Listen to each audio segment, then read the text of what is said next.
My mic's... For some reason, my mic was off. Damn. Big damn. Just stream. No one can hear you. They can only hear me. Right. Yeah. Turned it back on. Hell yeah.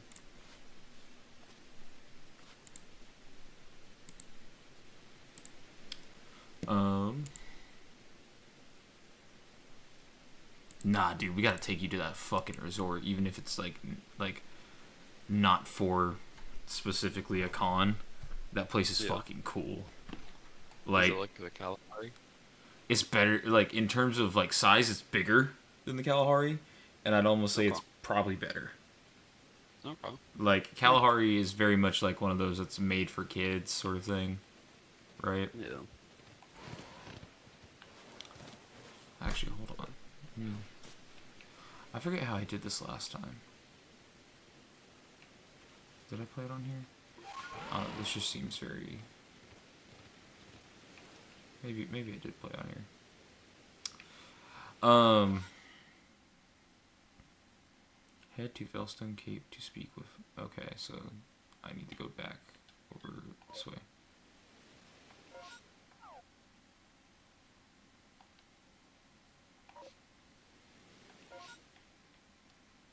Click X.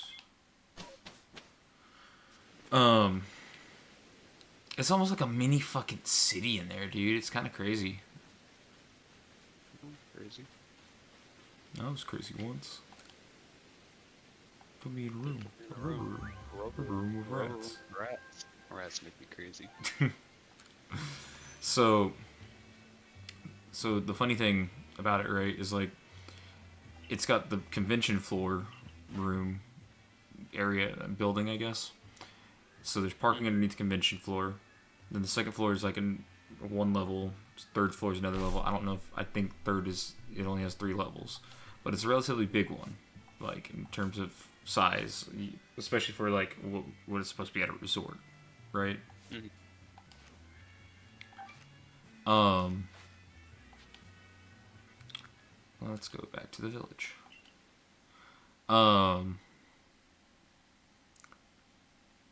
So... Like, you walk in and it's already like you're looking out and you're like, damn, this is a very nice place. You don't really have the grasp of how nice it is, right? So, like, there's buildings that line the sides. The outside looks fucking beautiful. Like, the front of it, fucking amazing. But then you go and you walk in, and if you just keep going straight through the lobby, straight ahead, towards where you can see this fountain going up and it looks like, you know, a really nice place. You walk out there and it's like its own little like area that they kind of call it Riverwalk. So there's the upper part of the Riverwalk. I just smacked a fucking mosquito that was flying on my screen. Goddamn. So there's the upper part of the Riverwalk where everyone's kind of chilling. There's a lower part closer to where they have like a stream that goes through.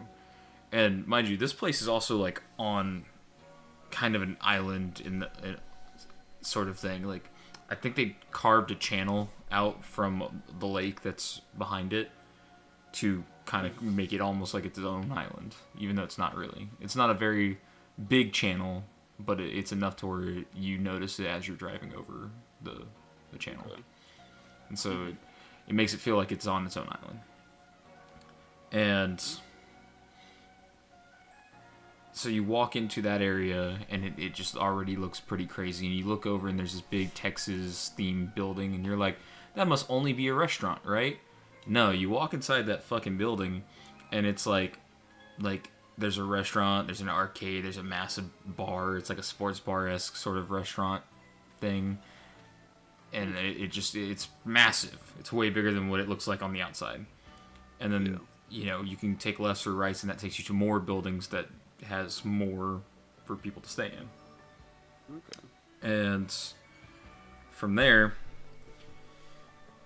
if you were to go to where Anime Jesus' room was, where he kind of shouted out, that side is technically like enclosed, so it's almost like it's all indoors, but it's all like outside of the building in its enclosed space where it would normally be outside. is like a glass roof and glass panelings on the side and shit like that. And it's like its own small like town, city looking thing. It's pretty cool. Okay. It's just another continuation of what's on the inside. Now, if you go back to that main common area in the outside by the Riverwalk, and you look straight up, there's a star that they have outlined in lights, and at night it glows like red. So there's just a star on the fucking roof. Mm-hmm. It's like fucking crazy looking. We didn't really even get a chance to explore the place. Damn. Like we were so busy. I probably explored it more while drunk and unable to really comprehend than anything else. But then, like, Yeah. the hotel itself is connected to the convention center. It's a kind of a long walk from there. So I could even imagine.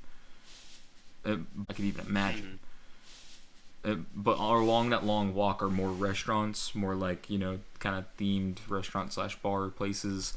A general store that's massive.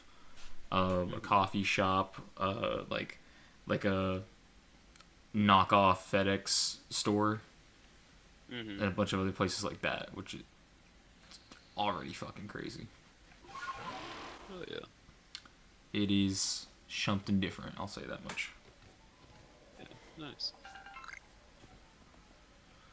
Ooh, Glamio.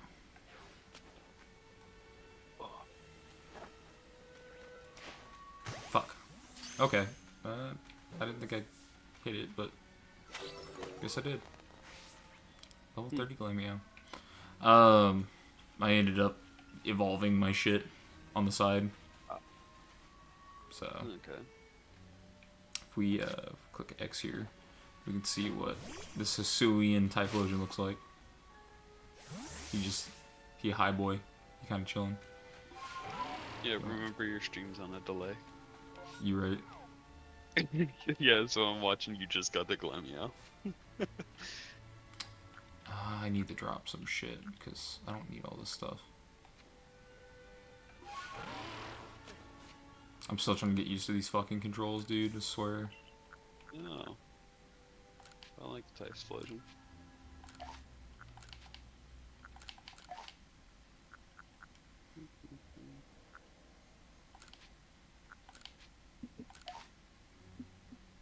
Should have put some stuff in my fucking bag. Mm-hmm. Or in my chest at home. What I can do is I can keep catching some of these Glamio to try and fuck me.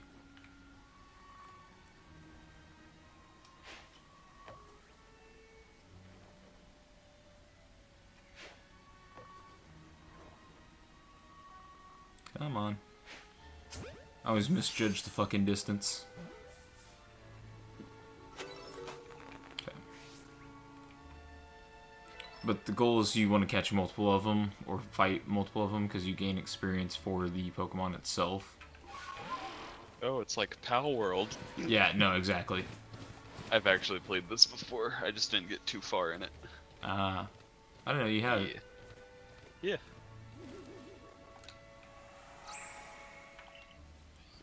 But it's not for the pals or Pokemon per se, right? It's more or less it's for your Pokedex experience. Yeah. Come on.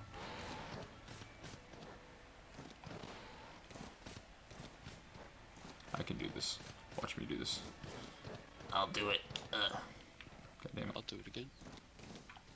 I don't like to take the conventional means that they put in front of me. I like to try and force the game to let me up.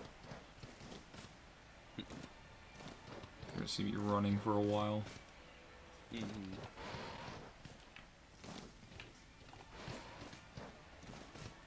We'll take this path. I like to brute force this shit.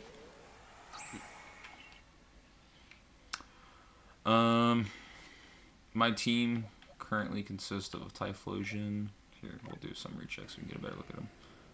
Typhlosion, Gastrodon, Sylveon, Luxray, Scyther, because I'm trying to get it up to be its the rock form. and a Toxicroak, which compared to when I last streamed, because I did, I changed up my team a bit and caught a few things off screen while I was trying to do some side leveling. Yeah. This is a way more balanced team because I was having issues with like my team dying pretty quickly to other Pokemon of certain types. Okay. This motherfucker wants to fight, and I'm not about it right now.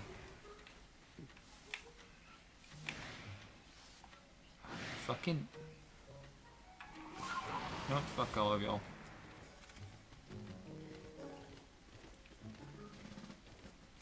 You can't see me no more. Fuck off.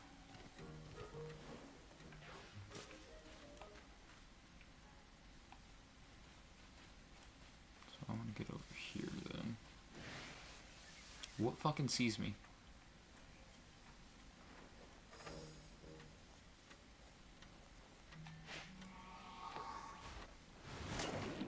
Ah, motherfucker. That fucking Scorpion.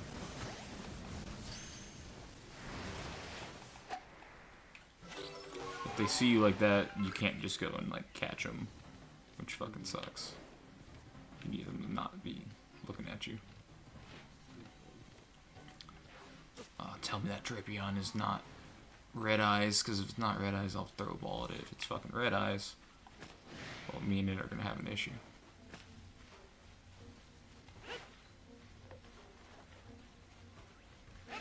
It's fucking Red Eyes. God damn it.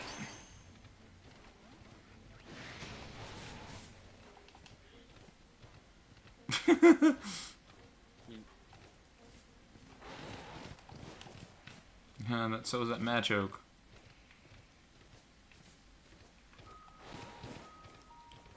See, this is what I was doing, power leveling off screen. Because, like, every time I enter a new area, the Pokemon can be between my last level cap and my current level cap. And it ends up putting kind of a damper on how I'm able to catch these Pokemon. Yeah. Or how well I can handle myself in a fight.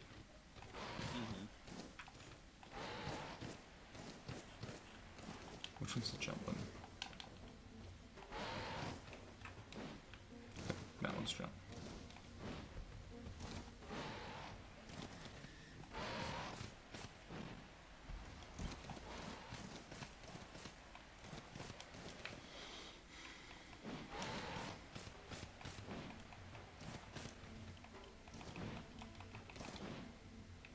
Weird.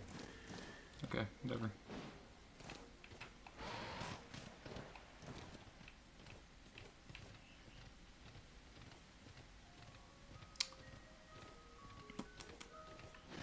Gotta run.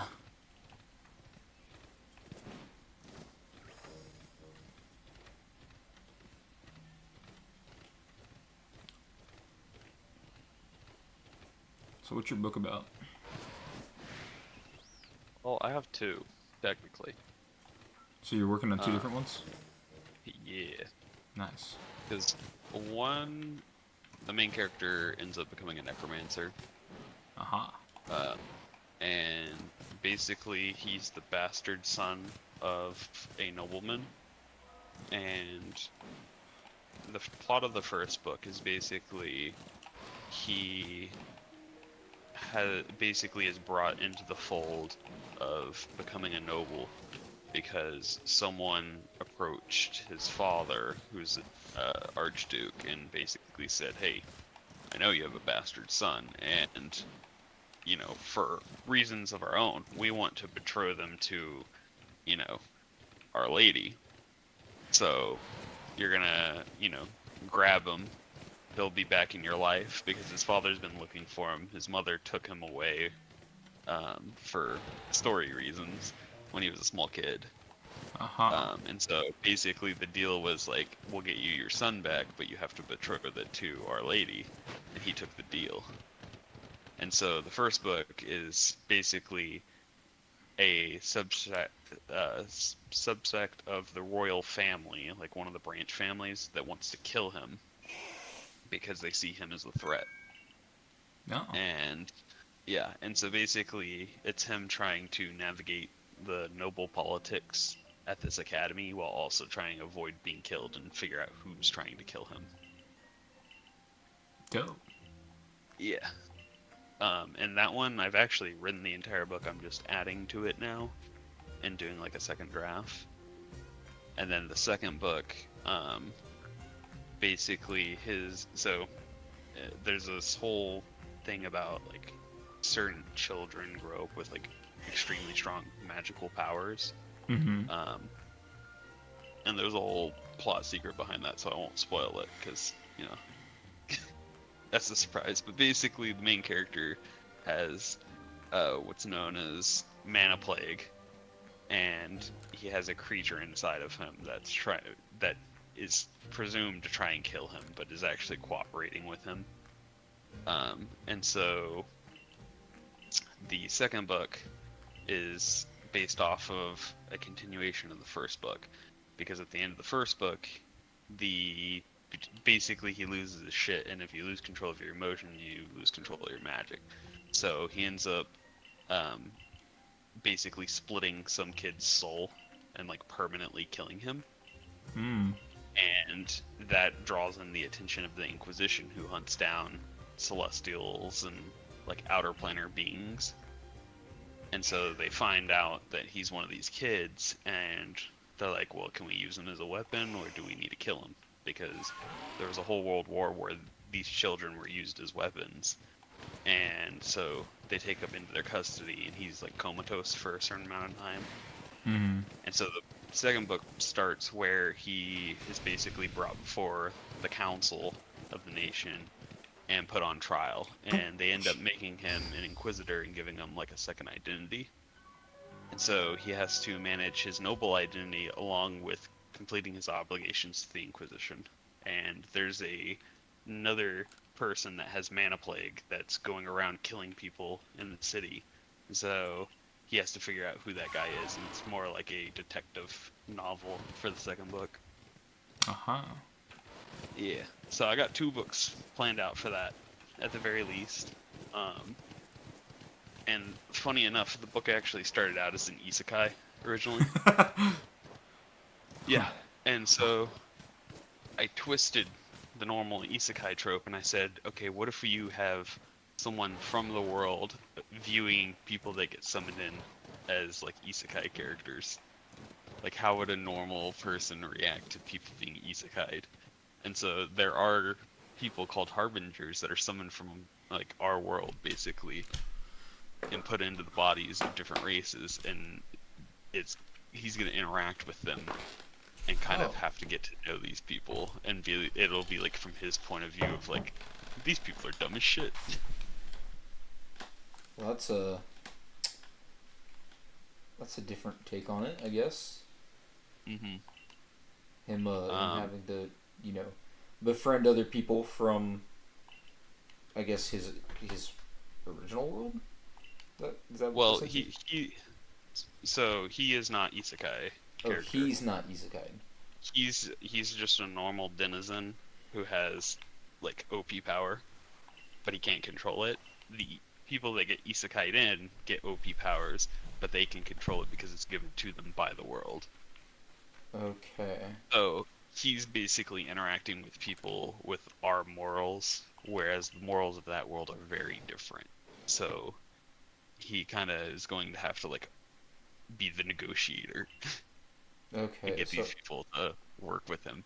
Like, So it's like, you what if remember in a Shield yeah, it's like, what if inside a isekai, instead of the main character being from the other world, what if the main character was from the world people are doing isekai to? Yeah. And so think about like Shield Hero, where you have like other heroes are doing like shitty jobs. That's basically what these characters are. And so he has to work with them to get them to actually do what they were summoned here to do. So, I mean, it's just a subplot. The main plot is, for the first book, is just that political subterfuge. There's no isekai aspect. The second book is when they get introduced because they're supposed to fight the dude with mana plague that's going around killing people. So, yeah. And then there's like a whole bunch of details and shit that I've written out because I've done a whole bunch of work on it. But the second book is based off of Eastern novels. So you remember how I used to read like Wuxia and Xianjia Yeah. during high school? Yeah, so it's basically me taking aspects of that and creating a book about it. Nice.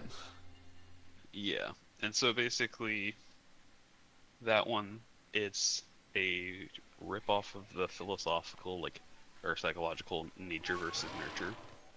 So you take the main character who's very weak, and basically I throw as much trauma as this man can take to turn him into someone that is, like, strong. Like, his whole superpower is not that he's, you know, given abilities or lucky and all that. It's his persistence. Oh. And that persistence allows him to overcome situations. So basically the starting of that book, you know, he's a sickly kid from a mountain village that's poor, and typically if you're like a weak kid you get, you know, tossed to the wolves type shit.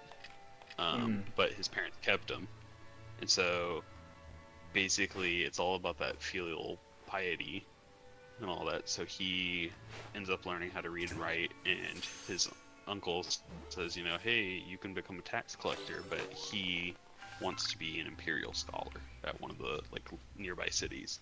So there's this whole like turning point of things, because there's this ceremony where the kids are given their names and a blade, and the blade basically is your name knife in this world. And so it's like, you know, a symbolism of your coming of age.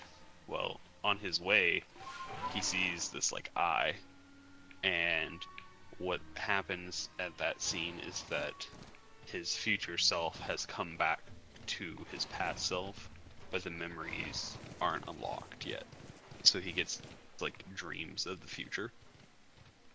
And they're not good dreams because, like I said, this dude goes through so much shit. So he ends up like going through the ceremony and then passes out, and then dreams of his village being attacked and like everyone being slaughtered.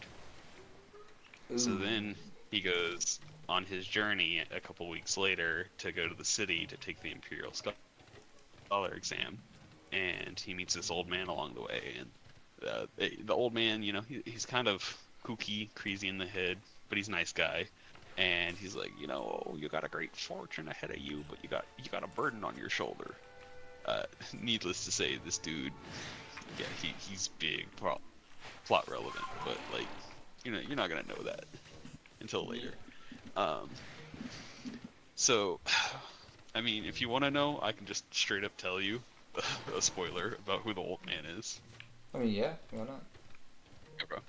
Yeah, so the old man is, his name is Sidonan, and he is the mastermind behind everything that happens to the main character for a good bit. Because the reason his village gets attacked and wiped out is because Sido sends assassins to annihilate the village so that the main character will turn and basically fight against the heavens. Yeah. So he's basically, so there's like all these different ranks and all that, because it's like a cultivation novel. The highest is venerable. If you're a venerable, you've like walked your path, and you're like at the apex of it. Nothing can kill a venerable other than another venerable. Below that is a sovereign. Sidu is the sovereign of chaos, and chaos goes against the heaven's will. So basically he defies fate. And so he teaches the main character how to defy fate. But, you know, he talks to him, oh, I think this guy could be a great pawn, and lets him go on his way. He wants to see what happens to the main character. So the main character ends up going to the city, and whenever he was like on the way and met Sidu, there's a storm. It actually ends up ruining his portfolio that he was going to present. So he gets to the city. He then goes to his exam, and he's kind of country bumpkin, muddy, and he presents the work, but it's all smudged. So he fails the written portion on that for his portfolio. Then he takes the exam. He passes just barely, but because he doesn't have points from his portfolio, it drops him, gets flunked out. And so now he's like depressed. He has no clue what to do with his life, and he's just walking down the street and he bumps into some dude. This dude is a noblewoman's bodyguard. Beats the ever living fuck out of the main character. And then the main character, being the main character, he's pissed and all that. So he spits an insult towards the woman because, she's egging on the bodyguard. And she's like, you know what? For your crimes, you're going to the blood steps. So they throw his ass in a cart and he gets sent to the blood steps. Now, what are the blood steps? It is a place where the most brutal murderers, like the biggest thieves and all that, they all get sent here. And it's a proxy war between the great nations. They send criminals here for, to reform them. But they're not really reforming them. It's a slaughterhouse. So, if you're on the bad side of a noble, you can also get sent here. So you got some people that didn't really do anything bad. They just pissed off the wrong person. Unfortunately, the main character ran into one such person. So this dude has shit luck. The man gets dunked on every day. So, in a cart, gets into the blood steps, meets some guys. They're not bad guys. One of them murdered a man, but he says he deserved it. Yeah. And they basically meet their instructor who, because there was originally 2 guards, and then one of the prisoners tries to run away, and then the second guard shoots him with a flame bow, basically introduction to the magic system, shoots him, and he's getting off on it, and he's heh, because he's a former criminal. All the guards are, funny enough. And then the captain's just you violated your contract, and just fucking pistol hands him, and flame bullet just chunks the dude down. So, Damn. Down a guard, down a prisoner. Yeah. I think I actually have a line that I wrote for it too that I was like, damn, that's kind of badass. Let me pull it up. That's not the one that I want. Is it this one? I think it's this one. Let's see.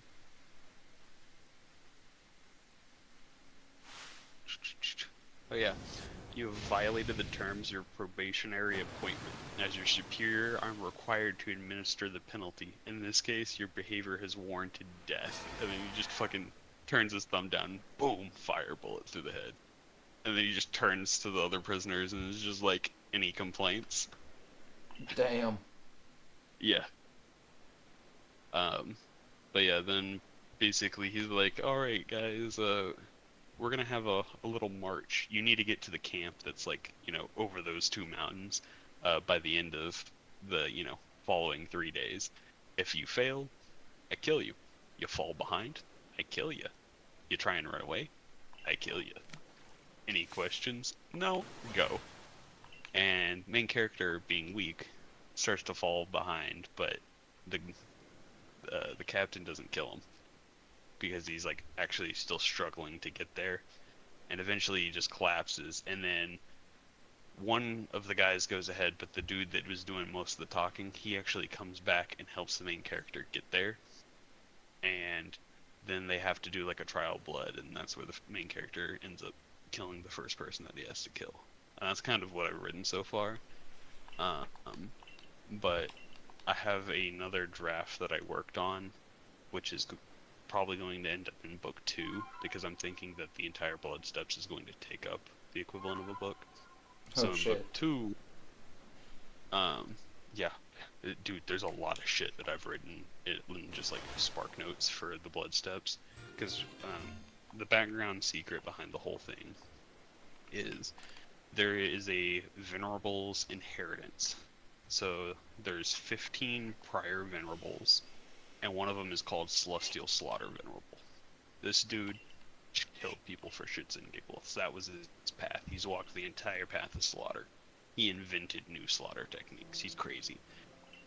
He left his inheritance in the Warring States, which is the Blood Steps.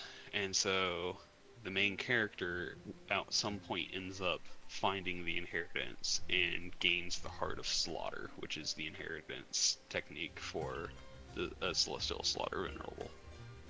And so at the end of that, there's also a place that he built his inheritance on called the Wellspring, and that will unlock part of the main character's memories and allow him to change the one thing, because basically every time he reverses time, he can change one detail.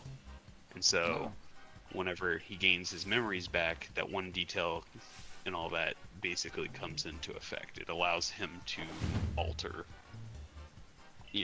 that one detail. The bad part is that all the memories try and rush into his head. So he's done this over 60,000 times because he always fails at this one step that he can't surpass. And so he doesn't know what he changed in this last loop, but he kind of has an idea of where he needs to go. But yeah, so he ends up kind of going a little bit crazy. And the second one, he goes to another of the principalities and basically infiltrates them so that he can go to a place called Jugentin Tower, because it has another inheritance.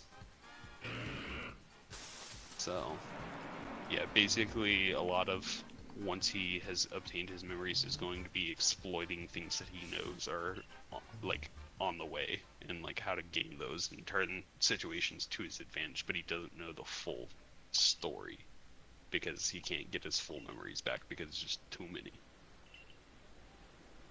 So yeah, there's a whole lot of fucking shit in that one. Like that's probably at least a good, I'd say 8 books that I could write out of that. Damn, dude.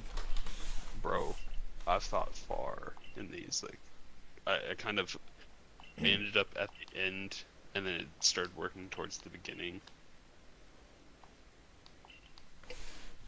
That's fucking badass, though. Yeah, there's a whole diversionary romance plot that I put into on it, because he has a childhood friend named Guinevere, and I kind of try and make it think that they're gonna end up together, but then she falls for the like OPMC Kai, and you think, oh god, this is like your standard, heavenly child favored by everyone type shit. He's got all the good luck, opposite of the main character. Well, at one point they end up getting into a fight, and the main character has to kill Kai, and so then his childhood friend turns on him and tries to kill him.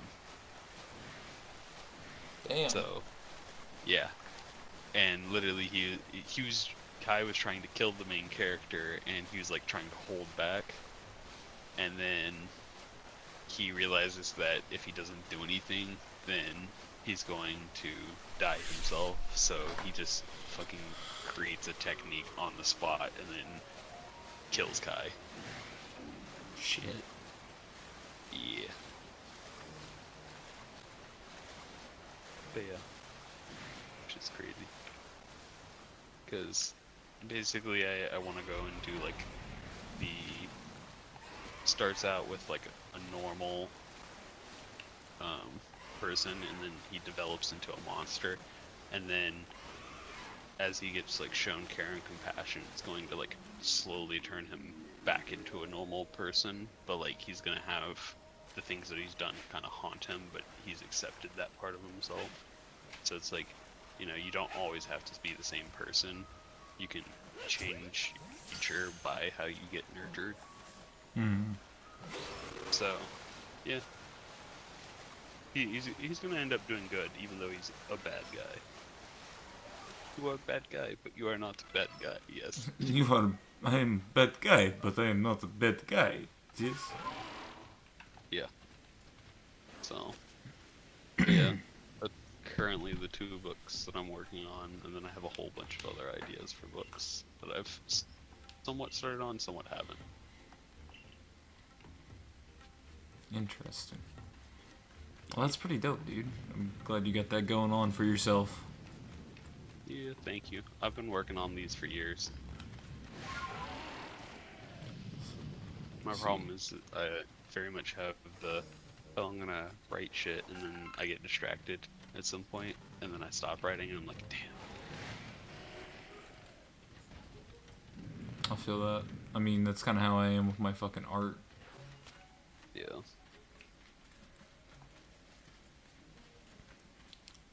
I feel that. Oh, fuck. Sorry. I recognized some shit that was in front of me, and I was like, oh, man. Yeah, Means I'm about to face the next boss. Mm-hmm.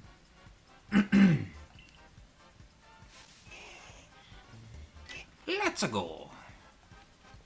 Yeah.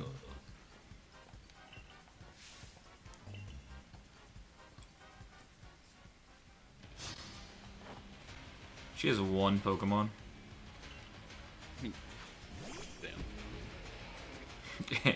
And it's weak to my Typhlosion. Let's go. Hell yeah. You're about to steamroll. Oh, absolutely. What I need to do is I need to hurry up and get to level 5 on like my Pokedex entry stuff, so that I can have level 50s, because being at level 40 kind of hurting me right now. Mm-hmm. Mind you, that was just level 35, but like, I kind of want to face these Red-Eyes Pokemon. I already know they're going to be like at least level 60, like the last area. Mm-hmm.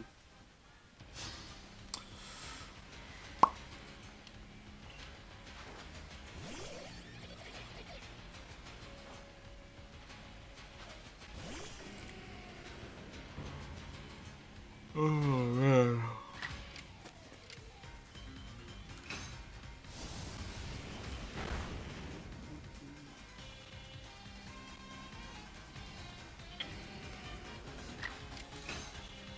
Yeah, I find it really cool that you have such a developed idea for really not only one world, but 2 worlds that you're writing about.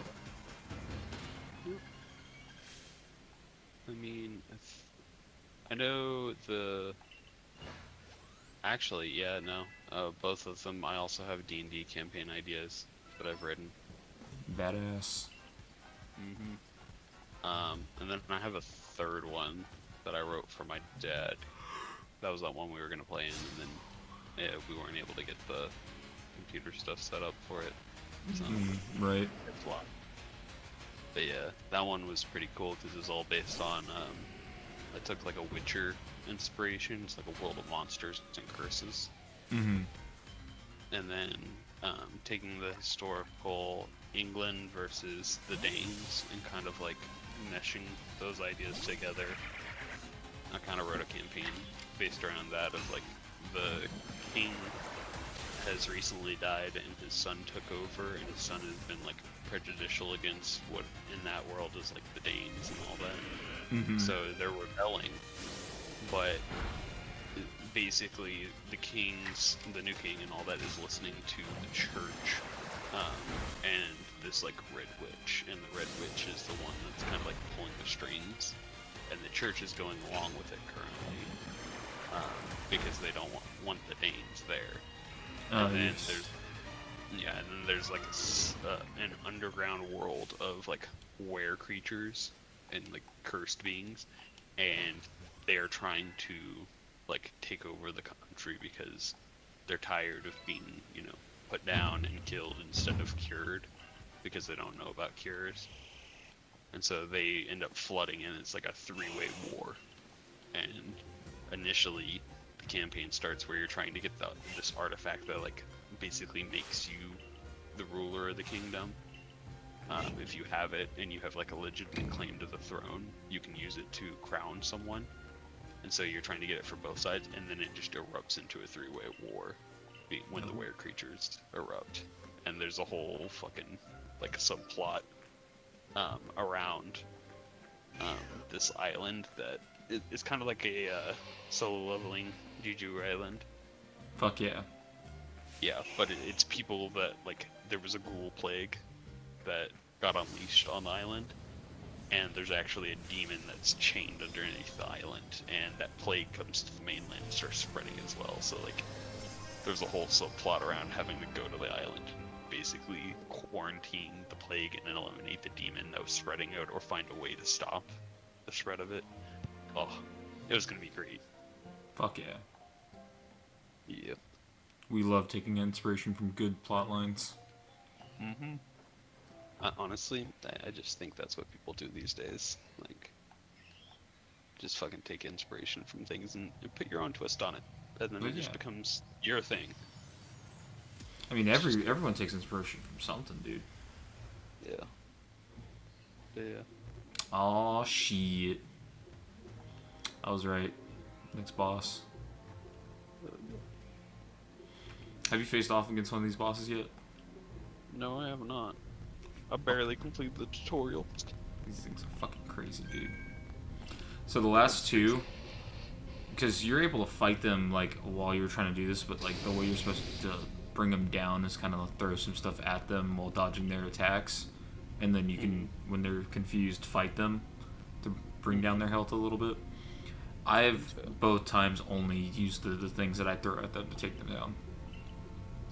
So I'm wondering if I'm gonna make that part of my like the way I play this, right? Yeah.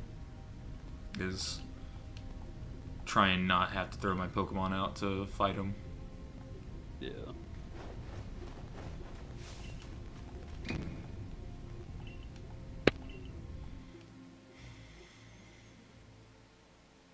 Why'd y'all make me back off? Me and Arcanine are gonna fight this out.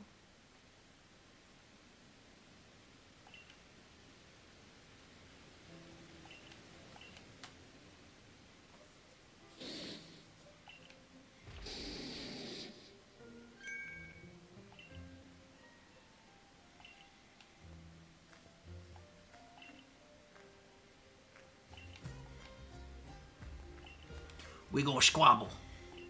Never do this. Starts whacking each other. It's like one of those.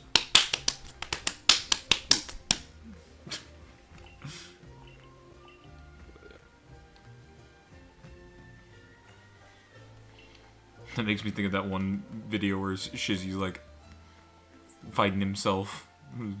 Regular day in the hood. Yeah. It's a fucking hilarious video. Oh. They've given me the tools I need. Yeah. What do you think? Should I try taking it down without trying to pull up my Pokemon still? Or do you think if I find it easier, I should just pull up the Pokemon and fight? You do you, bro. I think personally it's gonna come down to... Oh god, I can step on the lava. Mm-hmm. That makes this a little bit harder. Because my area is limited while it's not. Yeah.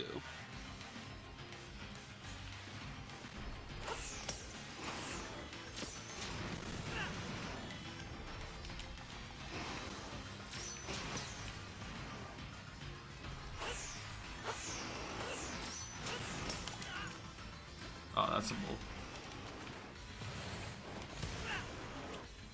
Oh man. I'm already getting my ass handed to me.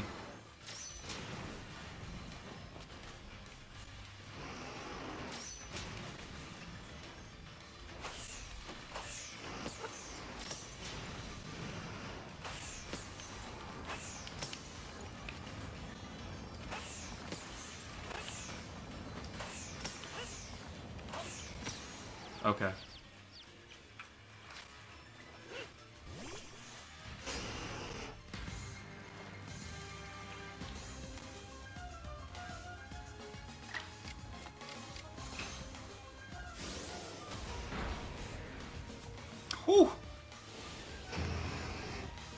strong style.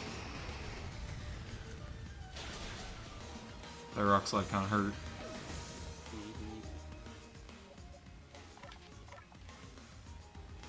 I've never done this, and so I'm also unaware if you're like even able to capture them or something, or if you like fully just have to fight them.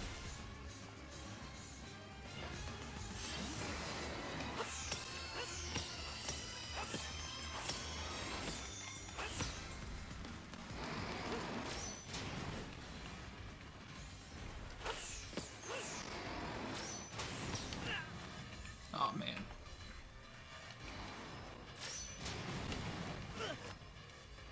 That's bullshit.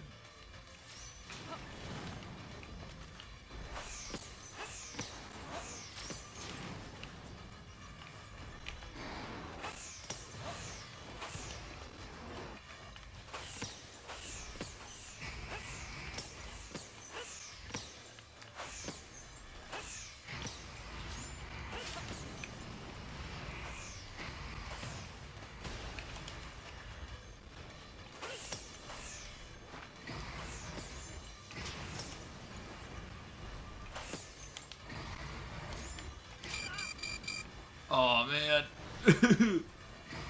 Yeah, it doesn't look like you're going to be able to catch the noble Pokemon. For sure. I looked up a thing online. Apparently each noble Pokemon species is obtainable through other means, though. Okay. So, ripperoni, pepperoni. Ripperoni, pepperoni, indeed. You beat the shit out of my Gastrodon. Oh, I should have strong styled that. Although, I think it's 4 times weak, because I think it's rock fire.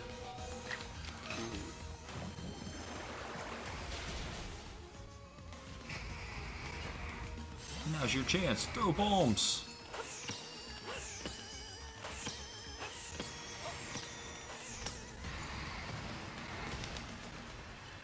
Ooh, that might have been the end of me if I missed that dodge.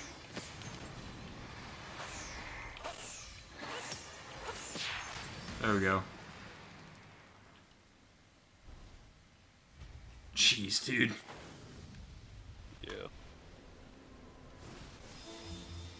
It's the only one I've ever been close to not beating. I was on red for a while there.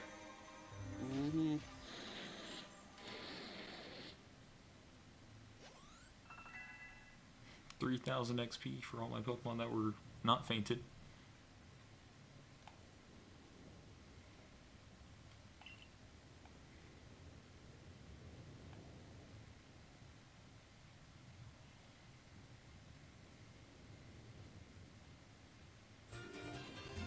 You received the flame plate from Arcanine. Heck yeah. Let's go! We did it! Woo! There, where's that Aru coming from?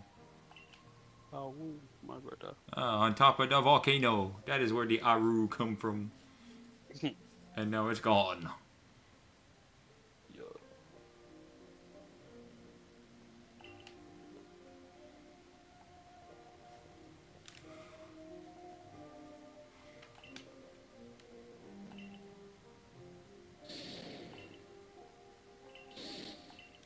Wow. So, like, I guess in canon, this is supposed to be a mountain that Heatran takes, takes over in the future. Before it's created kind of a landmass around it, really.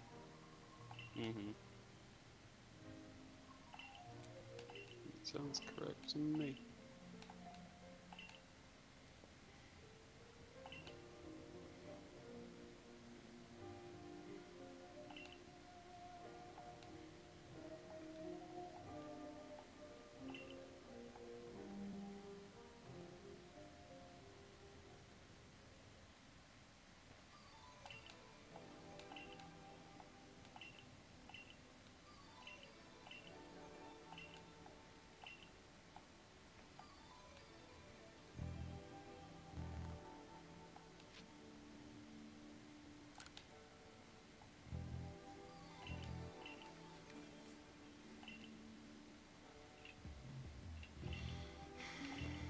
Aw, she feeling down on herself.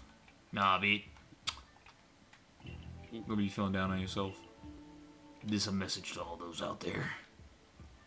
You gotta bolster up yourself. Look for the good and the bad. Look from what you've learned from your struggles. Because you will always find God. out there's good. Bro. What? Helldivers 2 devs and all that posted a frickin' tweet. We are happy to announce the next update will add Democracy Dollars as well as an all-new PvP mode. Democracy Dollars will allow you to purchase medals, the new Democracy War Bonds, and also new content in the Democracy Store. Democracy Dollars can only be purchased and will be a premium currency. Okay. It's April 1st. Yeah. Yeah. Okay. At first I looked at it and I went, what the hell? And then I saw April 1st on the bottom of the image and I was like, oh. No, I get they're also making fun of other games in that same vein. Mm.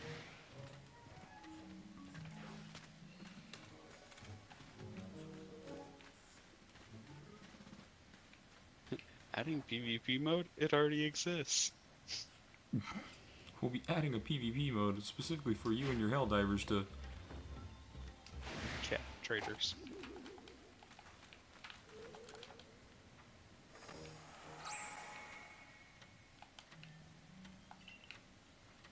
It does not see me, there's no fucking way. Mm-hmm. It does not see me. Yet.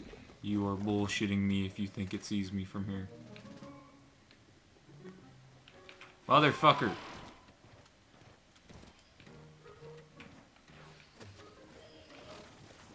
Once again, you are bullshitting me if you think it sees me right here. Mm-hmm. It's called aim hacks.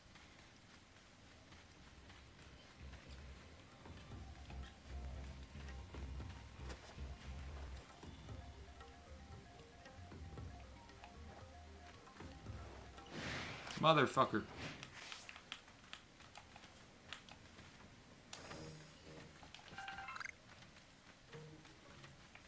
That's probably something I should also fix, by the way, is heal my Pokemon.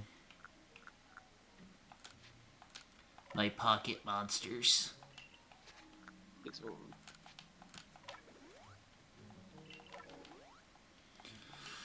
Oh, man.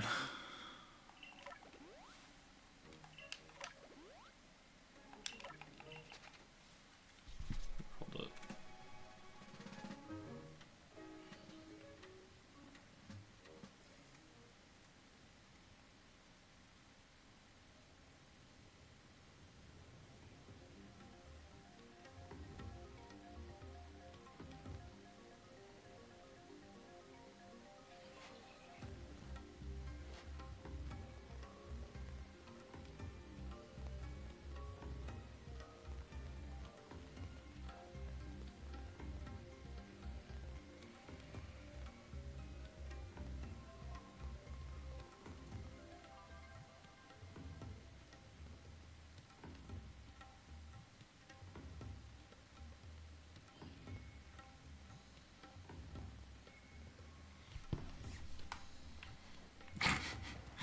So I'm teasing Paige about that image I sent you with the fairy tale thing, and she was so confused for the longest time. I'm like, come on, you're supposed to be the fairy tale expert. Yay. What is going on, people in the chat? You know, y'all are just tuning in. Thank you very much. Yeah, this is a new playthrough. I've never played through it before. Bro, Ace reading the chat? The hell? Fuck you.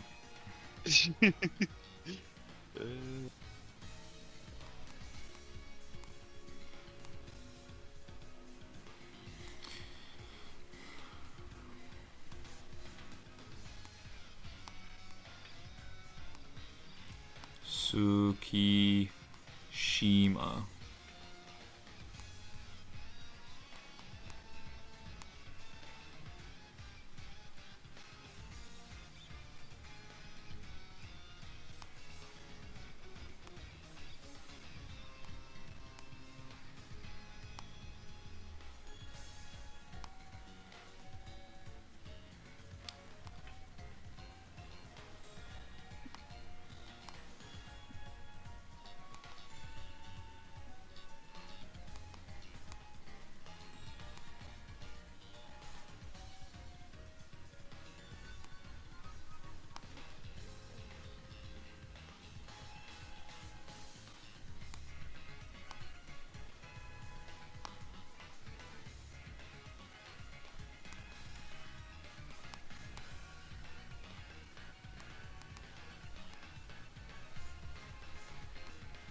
I wish this volcano was bigger, because I kind of want to look around and find, like, Growlithe or some shit. Yeah. I'm sure it's probably somewhere over here that I wasn't looking, but...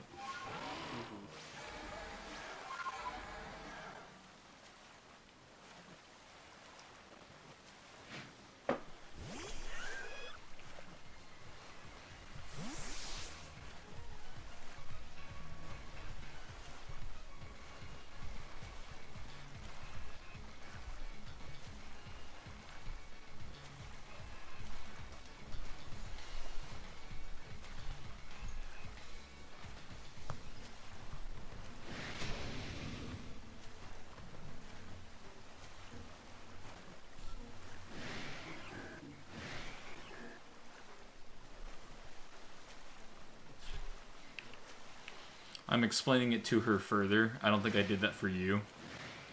But Yeah. think about it real quick. Tsukishima's ability is called Book of the End. Yeah. In these plot, they are after a fairy tale. A lot of the time, they're after a book called the Book of E and D, which is Yeah. E and D is, you know, and yeah. So it's like a big haha, like holy shit. That's kind of that's a cool way of interpreting it. It makes a little more sense rather than just his ability being that he can replace himself with other people and the memories.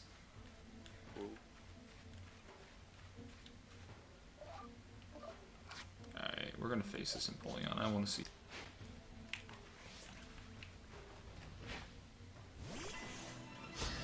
We're gonna fight this fucker. Holy shit! This son bitch is level 69. Nice. He one-shot my Luxray. Yeah.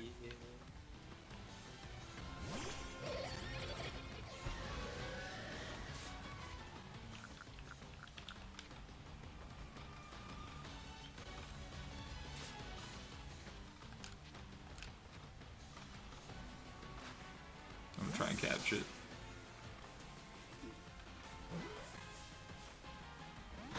Okay, I was about to say.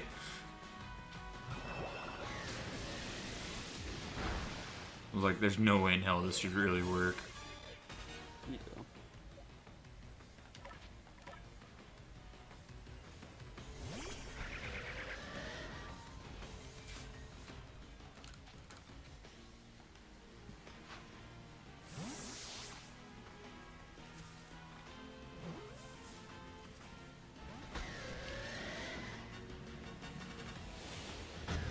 Strong style.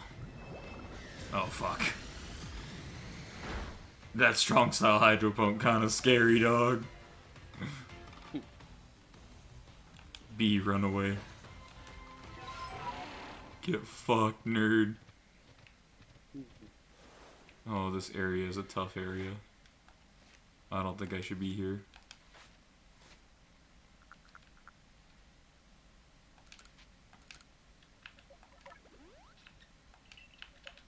Red-Eyes and Empoleon at level 69 got me fucked up.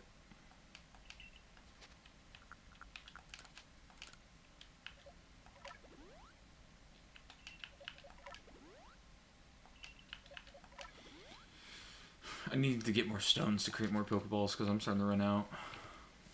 Yeah.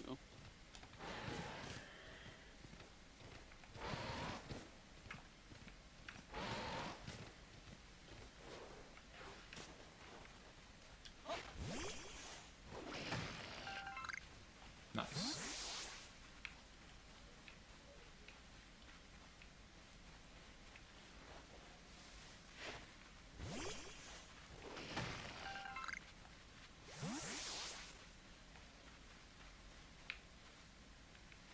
Fuck is. Just me taking a little stroll, trying to figure out what's going on.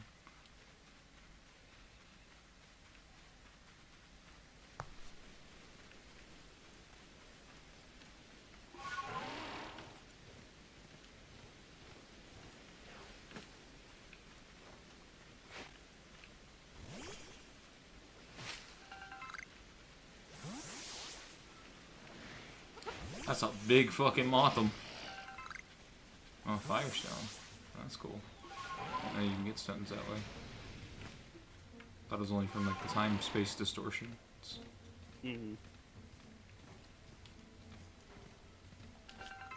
Collect a little wood while we're out here.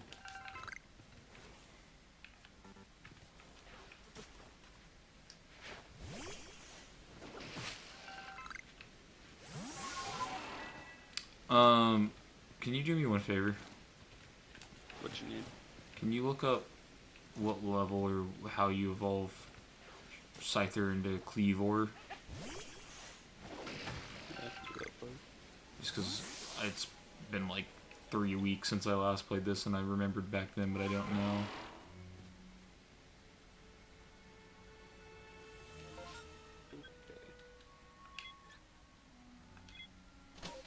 You need to have a black augurite and then select it and give it to the Scyther. Black Augurite. Does it tell you where you get those? Because I also forgot about that. I think it's got to be some of these rock. No, it was fighting Gravelers was what it was. Defeat or catch Graveler, dig it up from the ground with Ursaluna. Catching or defeating Graveler is definitely the easiest of the two methods. Which is what I'm gonna do then. Just because that's what I want. Is I want to get a Cleavor. So my Scyther can be a little more powerful than what it is currently. And while I'm doing this, will give me the experience I'm looking for to what's it called? To get my Pokedex level up. Thanks, Blender, for helping me out with that. I turned over to the chat. I see Blender there's got a comment about it, and I was like, oh shit, that's right. It's from Gravelers. So this is probably a good place where I could just come back and forth, reload the Pokemon that are out here, and in the meantime, get some XP. There you go.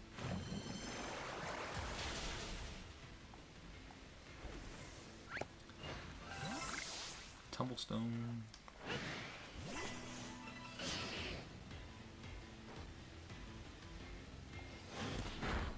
Tackle.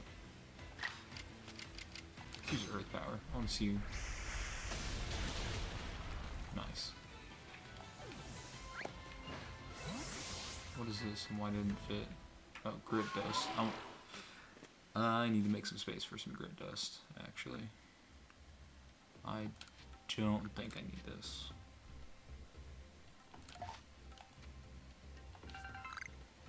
Just to keep making space, we'll go ahead and use said Grit Dust.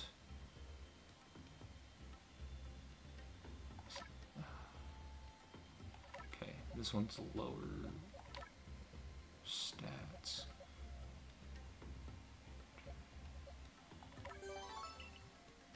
Yeah. What's that? Frostberry. For flame? There was one just carrying around a Raspberry? What the fuck?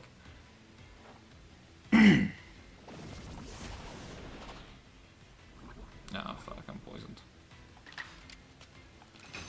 I'm be real, that's one thing I've been dropping is the fucking berries that I need to stop myself from having poison and shit.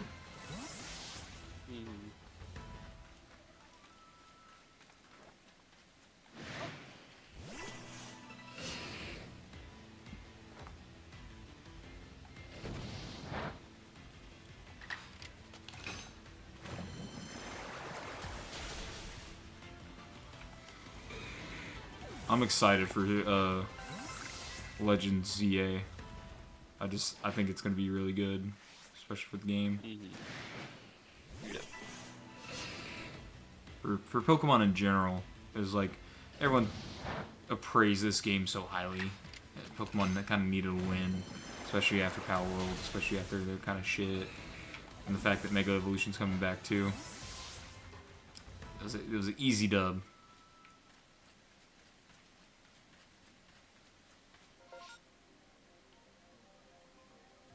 Them kind of already getting some shit for it.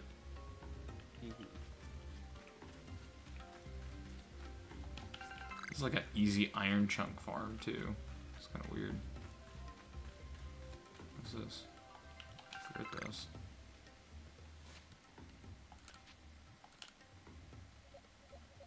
Let's do Sylveon real quick. Let's do special defense. Let's do special defense and HP for Sylveon.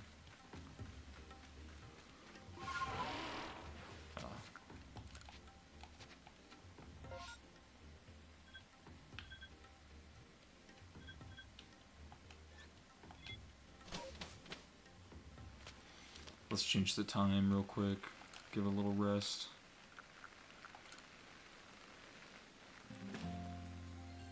Maybe it'll stop raining.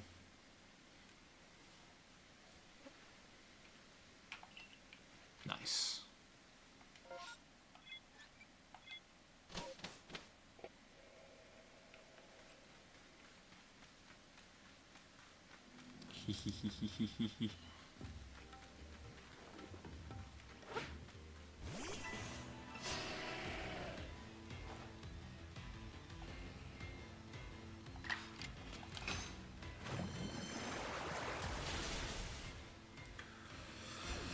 Oh man.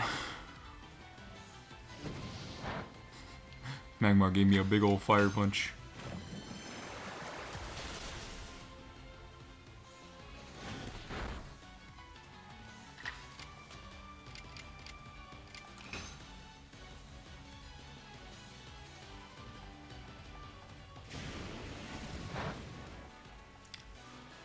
You know, kind of wish that they'd reanimate Bleach for real.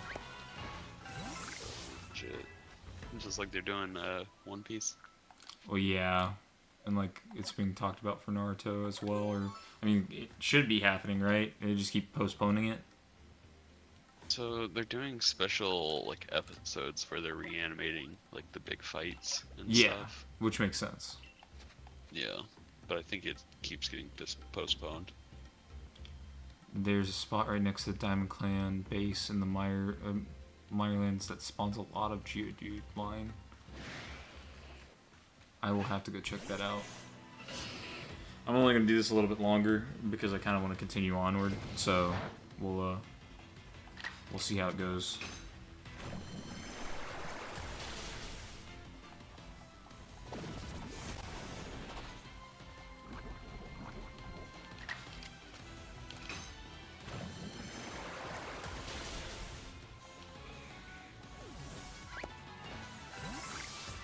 I don't need a Rossberry, damn it.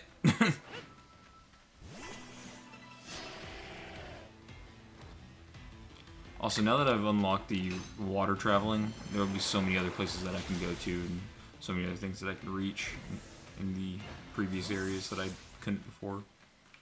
Yeah.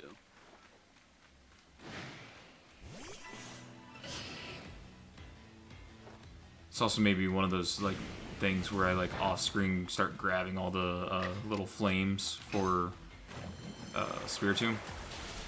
Mm-hmm. And that could just be another thing, because I know I saw a lot of them that were in the middle of water areas.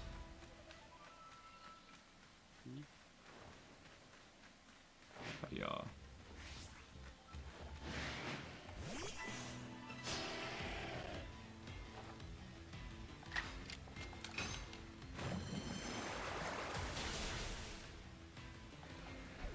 Get fucked, Gravelly. God damn, dude.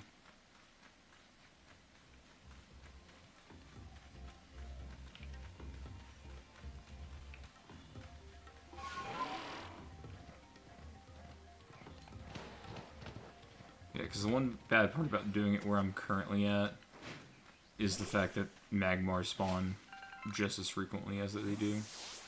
So it's like...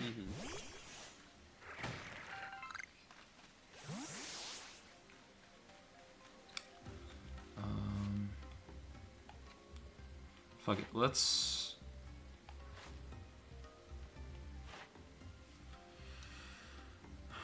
Tasks with unreported data, 18. So these are a bunch of tasks that I picked up that I kind of need to fucking go take care of.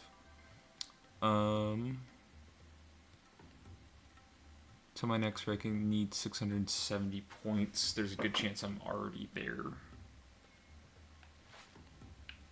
Based off all the shit that I've done in this area. Yeah. Do you have any shiny Pokemon? I do not. I am without shiny Pokemon. It is something I do want to kind of like see if I can get to.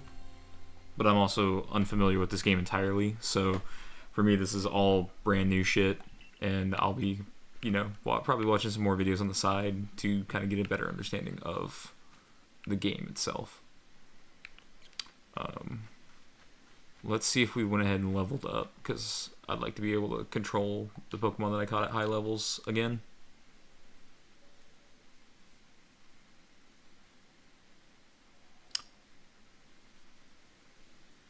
This is one of the easiest games for shinies, for real. That's badass.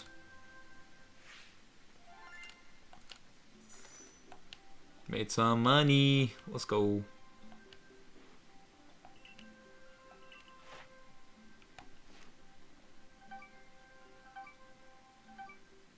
Damn. I thought I did way more.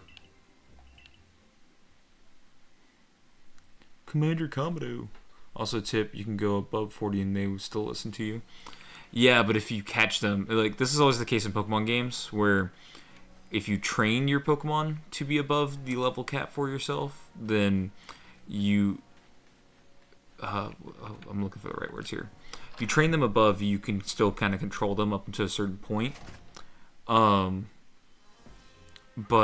if you don't train them to that certain point, if you catch them above that threshold, that's when they don't listen to you. And in my case, my Scyther and my Toxicroak were both caught above level 40, and so they both will not listen to me. Sometimes they do, sometimes they don't, but that's always been the case. Or not always, because earlier Pokemon games, if you went above the threshold, you just couldn't, they wouldn't listen to you at all.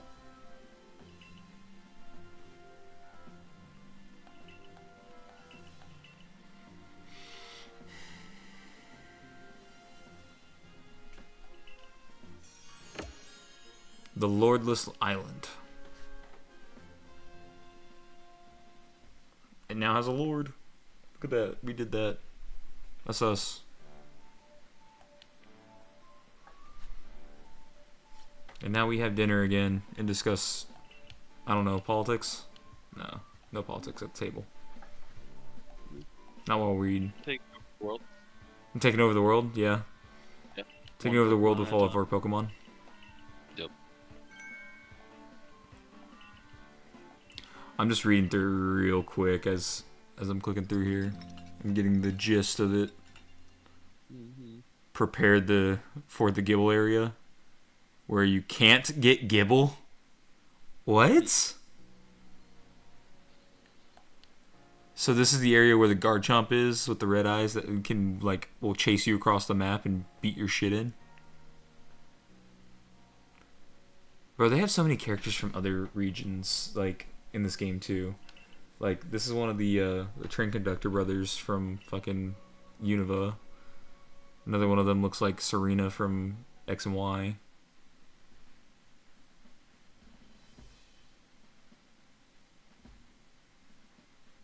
He's Commodo's Professor Rowan.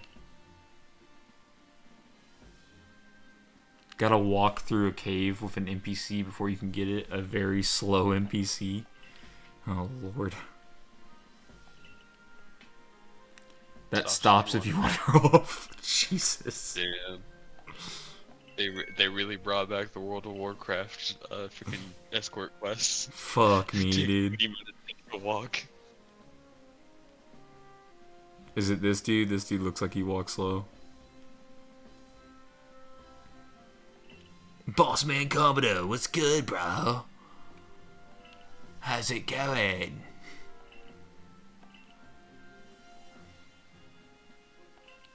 Adaman, what's good, dude? I was just vibing, and then all of a sudden this Electrode tried to smack me in the face, bro. He said no. It's the train brother. Fuck. Mm.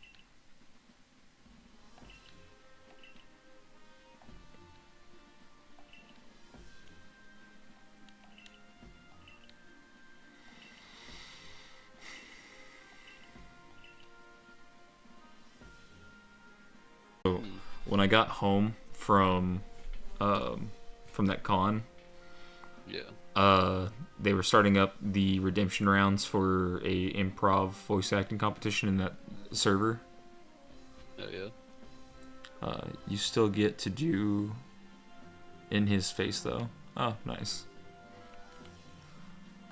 So they were starting that competition, and so I joined in because mod want to keep track of the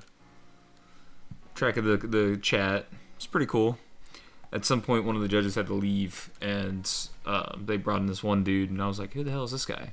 And I find out apparently this dude works very closely with Disney with like casting calls.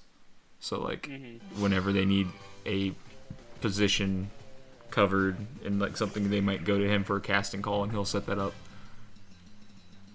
And I was like, "God damn, bro!" And my Gastrodon got one shot. Didn't realize he was in the lead. Or that I'd be fighting a grass type.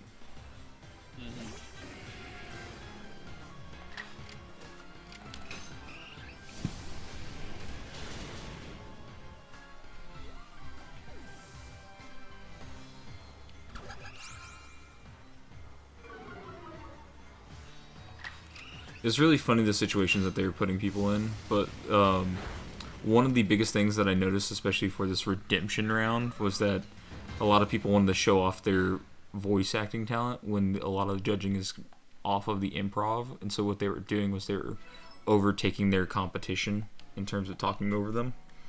And more or less trying to lead, but by leading, they were not letting their opponent talk. They were just basically acting the whole situation out by themselves.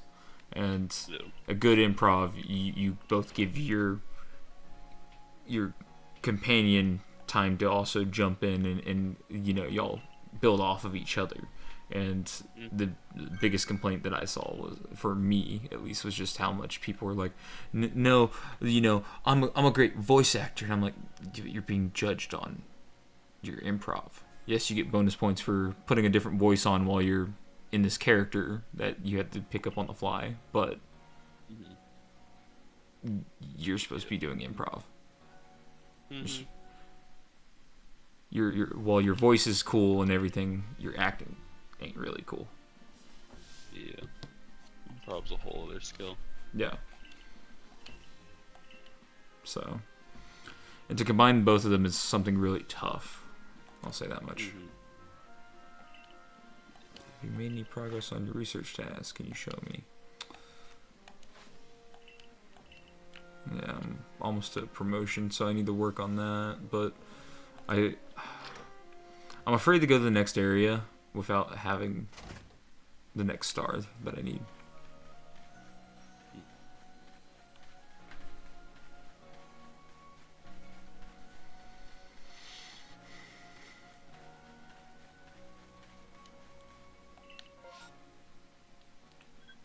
Can I even go to the next area? What was my mission?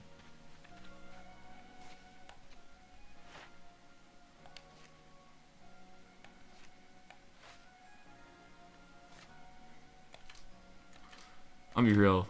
That last little bit, I kind of like fucking sped through, and now I'm like, what's my mission?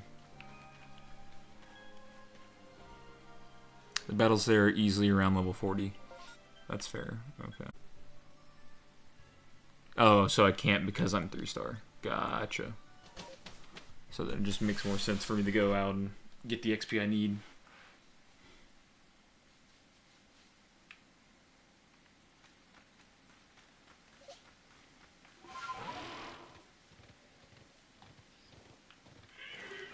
Well, you weren't there before.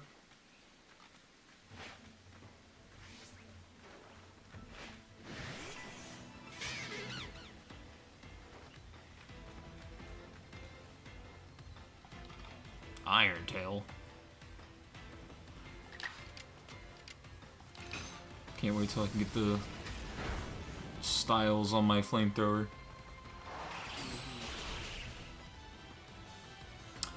So, to answer that question, because that's a little tough of a question, not gonna lie. I really like both lines. I like electric types a lot too, but if I had to pick between them, I'd probably say the Magnemite line, honestly. Like, something, ever since I've seen Magnezone, I've always wanted it. Back in the day, it was harder to get when you like had Diamond and Pearl and Platinum, but nowadays, it's a lot easier.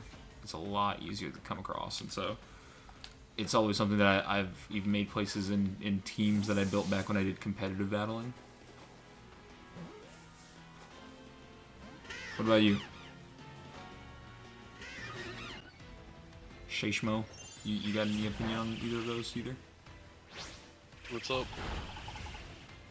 I said you got any opinion on the Luxray line, like Shinx, Luxio, Luxray, versus like Magnemite, Magneton, Magnezone? Not particularly. You know how I feel about Sinnoh. It's the meh. In my Bria. opinion. Yeah. You know me. I I like Johto. I know you're a Johto fan. Sinnoh's my home though. Yeah. I started with Silver and Gold, so, you know. I started with Fire Red, Leaf Green. And I played a lot of Hoenn, but I still, yeah. With stat boost.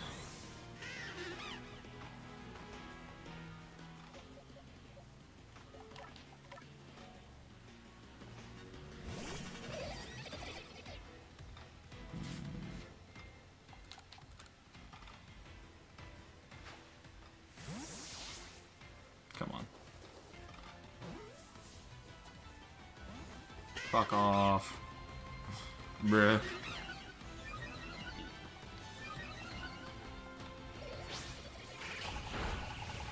I'm about to let my Toxicroak just kill it.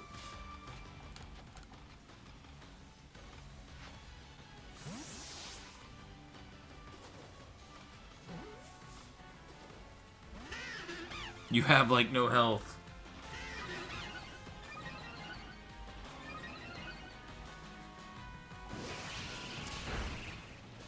It gets down to my Luxray. I'm letting my Luxray quick attack it.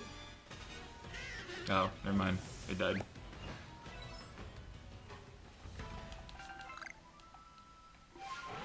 Shit. Okay.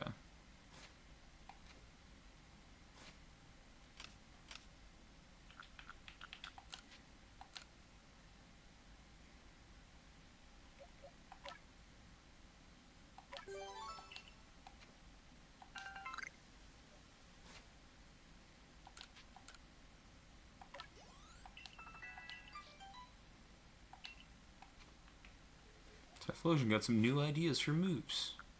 Let's see what you have for moves.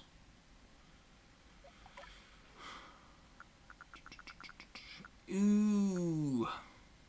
What is Infernal Parade? This may also leave target burned. Ooh. Not gonna lie. That kind of sounds nice. Shadow Ball's base power 80. Signature move. Badass. Yeah, I think that's what I'm going to keep right now. I like having quick attack on the multiple Pokemon because, at least in this instance of this game, having moves with priority kind of saves your ass. Mm-hmm.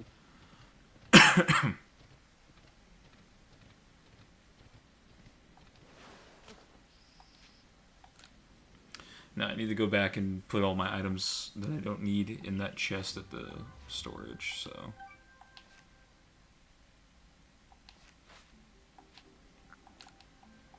I keep forgetting to do that, so I'm just carrying around a bunch of items I don't need. Mm-hmm.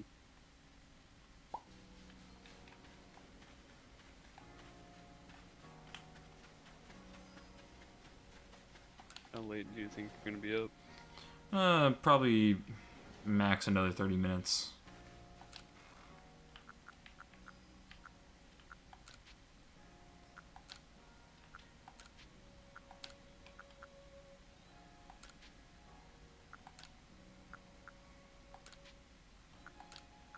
Let's get that firestone put away.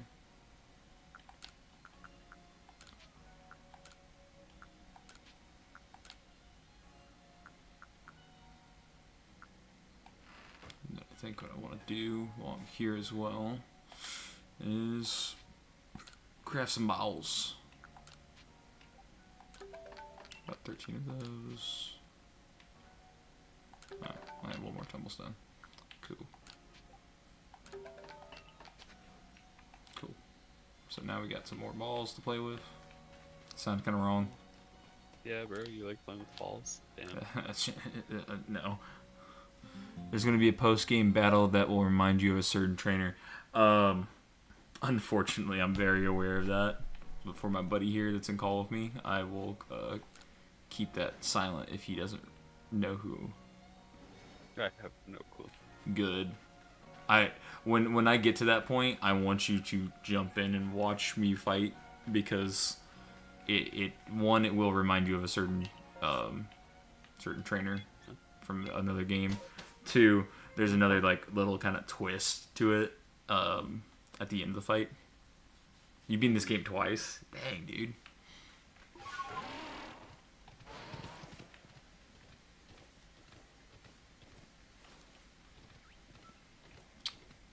I think what I really should do is I think I should go out on the water and catch a Pokemon out there.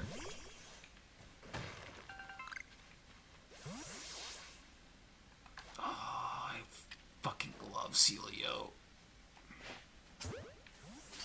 That's my little whisker boy. Okay. Including the merchant fight. Merchant fight? Is it a merchant fight?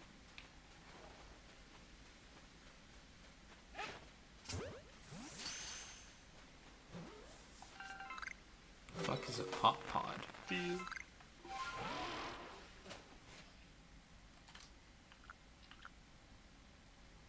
If I'm basking up behind the volcano? Nice. Bro, we need to schedule a night to do the long drive with JJ. Oh yeah, because we got that back when they were doing one of their cells. Mm-hmm. Then we have that SCP, what is it, 40K? 5K. SCP 5K. Yeah, we need to do that one too. We have SCP 5K, and then also we did what was the other game that we did?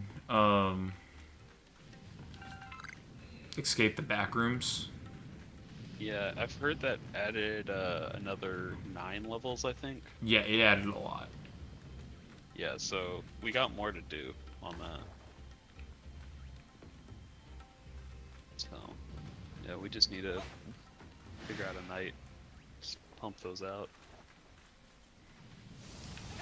I can just tell you that JJ's gonna have a blast with the long drive, because that man's gonna just do everything to stop us from progressing. Oh yeah. Great. Is the long drive the game that one dude that like dresses up in different outfits and kind of like pretends like he actually gets in the wrecks? Is that what that game is? Or is it different? I have no clue what you're talking about. I'll have to send you a video if I find it again. Okay. Yeah, no. You just go on a really long drive. Uh-huh. Like, a really fucking long drive. And, you know, you gotta find gas. You can put some wheels on your car. You want to upgrade your vehicle and you find some wheels. Gotta make sure your oil has been changed.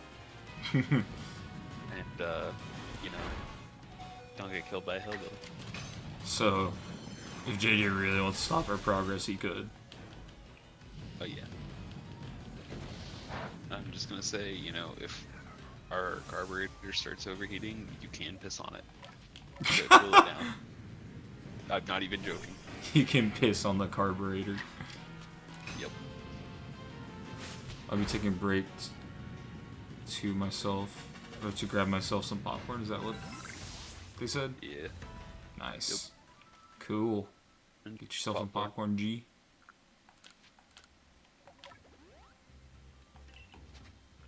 Pop some popcorn. Take a seat. Stay a while.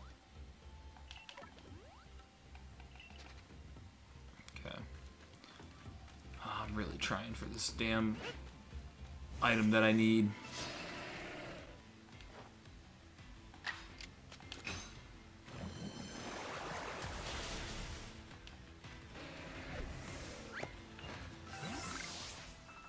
That's a tumblestone.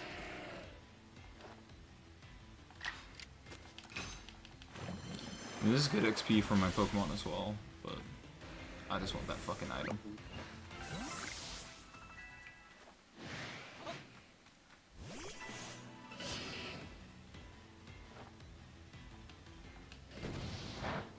Boom. Strong style.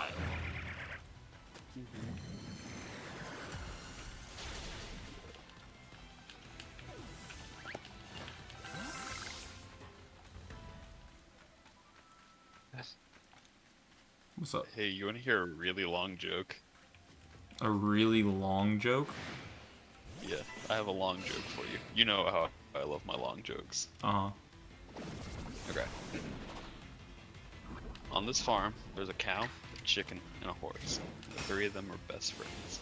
They do just about everything together, and one day they're sitting at the window of the house, and the farmer's kid is watching MTV, and they're watching it, and they hear the music. The horse says, you know what? I'm gonna learn how to do that. So the horse calls up Guitar Center, and he says to the guy on the phone, hey listen, I want to learn to play guitar. The guy on the phone says, no problem, come on down. No, there might be one problem. I'm a horse. Nah, it ain't a problem. We'll get some attachments. I can teach you to play. Promise. So the horse turns out to be a natural. He gets good. He calls over cow and chicken, and he's like, look what I can do. He jams out like Jimi Hendrix, and cow says, holy shit, that's awesome. I want to learn how to do something like that too. What's like that? Horse says, bass. Learn to play bass. So cow calls up Guitar Center and she says, hey, listen, I want to learn to play bass guitar. Guy on the phone says, no problem, miss, come on down. Yeah, this might be a problem. I'm a cow. Nah, no problem, says guy. I helped a horse recently. I can teach you to play too. Promise. So cow learns to play the bass, and cow's fucking amazing at it. So cow and horse are jamming, and chicken gets a bit jealous. He says, damn, I want to learn something too, but not like that. Horse says, well, I mean, we need a drummer around here. So chicken calls up Guitar Center and says, hey, listen, I want to learn to play drums. Guy on the phone says, no problem, man. Come on down. Maybe your problem. I'm a chicken. Nah, ain't no thing. I taught a horse guitar and a cow bass. I can teach you drums. So chicken learns the drums, and he's fucking amazing. So cow, horse, and chicken all start having jam sessions whenever the farmer's out. And one day they're playing, and a big record agent is driving down the road, and he hears them, and he's like, what the fuck? That sounds amazing. So he stops at the farm, and he finds them all playing in the barn. And he says, holy shit, you guys sound awesome. I want to represent you. Make this a real band. Make some music. You're going to be huge. So cow and chicken and horse take this guy's deal, and they move to the city. They cut albums. They're big. Real big. Top 10 hits, platinum albums, the works. They get set for their first tour. But there's a problem, see? Horse gets a phone call. His mom's real sick. Cow and chicken, though, they're cool as hell. They say, listen, go see your mom. We'll delay the first show a couple of days. So fly back home, spend some time with her, and then jump on a plane and come meet us. Horse says, thanks guys, you're the best. He takes off. A couple of days later, Horse's mom is just fine. Turned out to be a real bad cold. She gets over it, and he spends another night there. The following morning, he gets a call. It's his agent. Cow and Chicken's plane went down. They died in the crash. The band is done. He has lost his best friends. Horse. This breaks him, man. He's been through so much with them just to get over it. So Horse walks into the local bar. Bartender looks at him and says, hey, why the long face? God damn it. All that shit for a hey, why the long face joke. I fucking hate it. Yeah.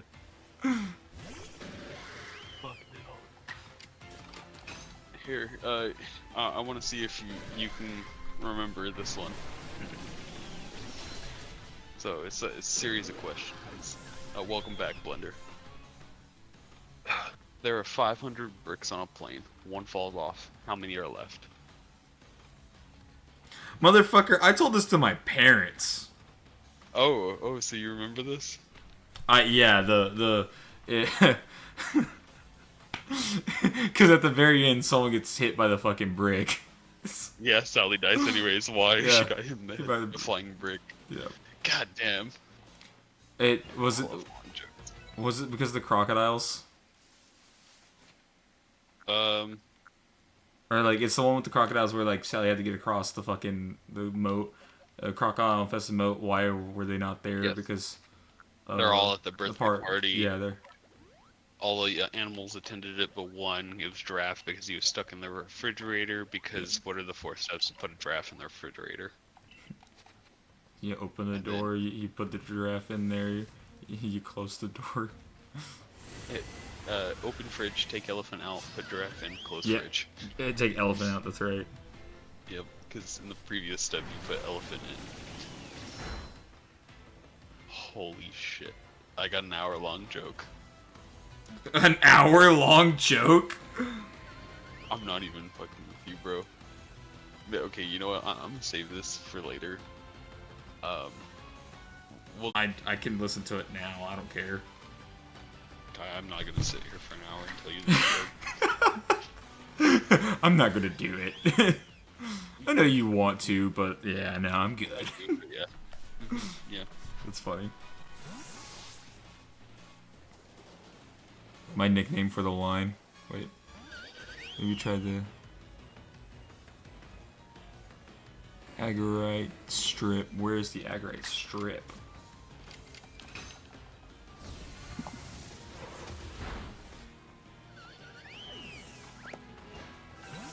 I just said screw playing games with it. I've always wanted to have a Gastrodon on my team. I always end up pulling other Pokemon and I'm like, oh man, I want this one better. But like, something about like the water ground type right now kind of needed for the team. I have not been to that cave that I see over there, so I'm gonna go. Bruh.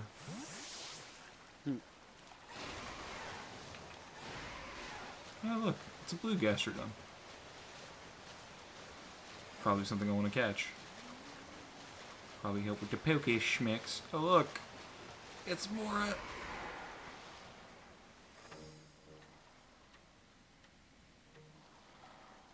Holy shit. Okay, hold on. Cresselia, Manaphy, I don't know, Darkrai, Giratina, something. This looks like an Electrode for some fucking reason. There's another Darkrai, Palkia, don't know that one either. Regigigas, something. You don't need to remember these. I know, but it's still kind of cool. Like, I didn't assume that this would be like some memory game or something like that, but just to see a bunch of legendaries I recognize on that screen kind of was a little surprise. So they're all legendaries then. Why do one of them look like a mad Electrode then?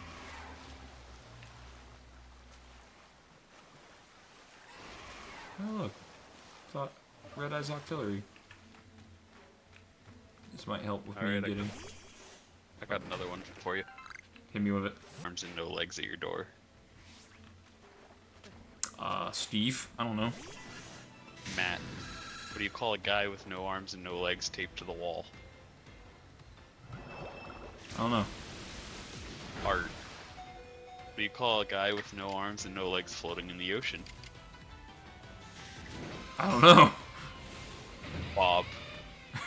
What do you call a guy with no arm, no leg, far away? What? Doesn't matter what you call him, he's not coming over. Fucking hell.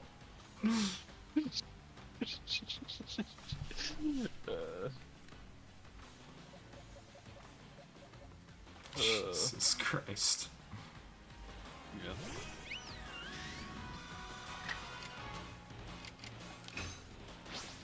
had to put my pet rock down yesterday. Killed 2 birds. Hello, edits. Also forgot Electrode exists. Hmm. It's all good. So we all forget Electrode exists. Mm-hmm.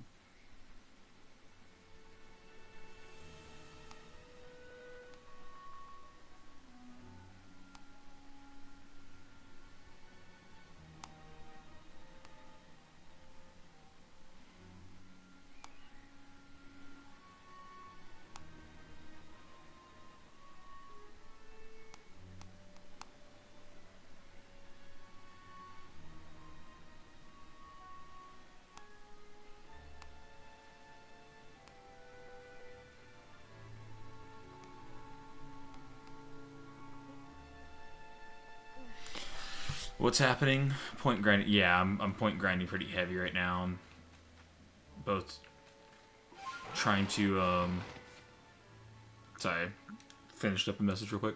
Cool. So I'm trying to grind points so I can get on to the next area, as well as searching for things like an item to evolve my Scyther.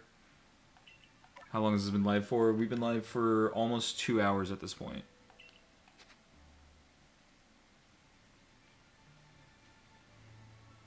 Well, welcome, edits.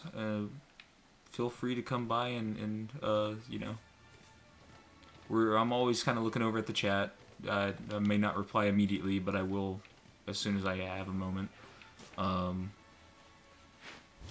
I'm trying to do is I'm trying to rebuild a community that I once had here, because I used to play a lot more Pokemon games, Dark Souls, stuff like that, and I had a community of consistent about 20 viewers or so that about 6 years ago that I really enjoyed, and so I'm trying to get back into that now that I found more time in my free time.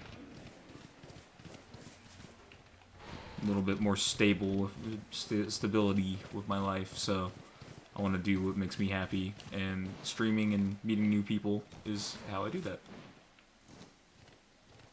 Thank you guys, I really appreciate it. Got 2 new subs, that puts us at 215. Let's go. Yeah. Let's give it a little resty poo real quick. Just till morning. Just because I find some of the nighttime Pokemon redundant.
Okay, sorry. Keep getting messages back and forth. You can find Magnemite here and only here. You can find the Magnezone in the next area, but you can't really control it. What other games do you play? Yeah, are you talking to me or are you talking to Blender? And Blender, the area, is it that one that I was over with the Empoleon? Or would it be somewhere over here that the time-space distortion area happens? Because then the Empoleon's like on the other side of this mountain ridge.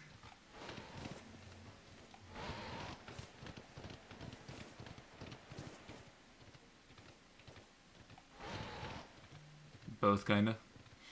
I play a lot of games. I find myself picking up Apex quite often, Apex Legends, whenever we're just bored and looking for something to do. I try to kind of branch out, but, you know, Pokemon's always been a home for me because it's something I played since I was a little kid. So, you can always bet that I'll pick up a Pokemon game at some point, and I'll make sure I'm streaming or even posting a video on it to, you know, to share my experience, because that's what I like the most, just sharing the experience. Time space distortion in this area. Well, yeah, it's just how vast this area is. If I get close to where it's supposed to pop up, would you let me know? Please and thank you.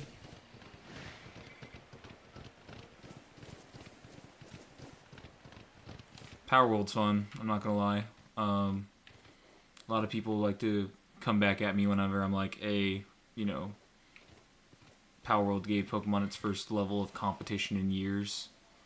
People like to be like, nah, you know, they definitely didn't, because, you know, they're in totally different spaces, and I get it, they do, but Power World is kind of, you can icon on the map, also there's an orb around it.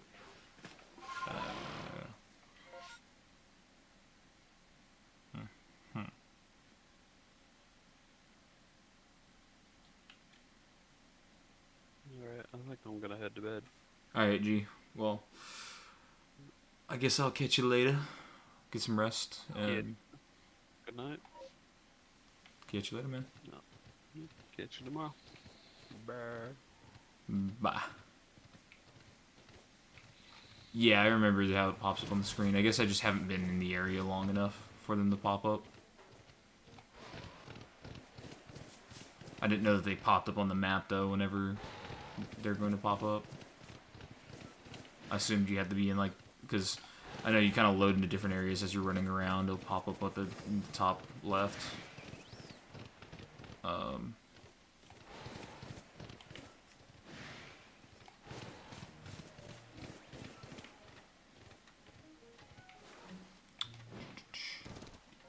Can appear every 5 minutes, or it has a chance to.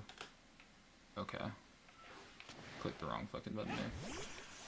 I haven't played with this controller in a while, so I'm not used to how I have to, what buttons I have to click. Especially the layout of the A and B button. They're backwards on most other controllers, so I've been clicking the wrong button there too. Let's get some more tumblestones, because I'm going to need some more balls eventually.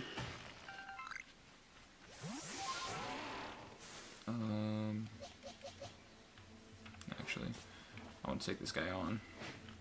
I feel like I should battle him.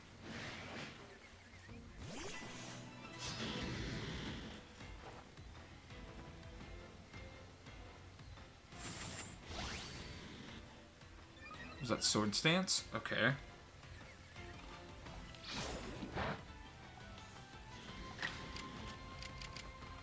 Let's use a strong style on the Drapion. Let's go!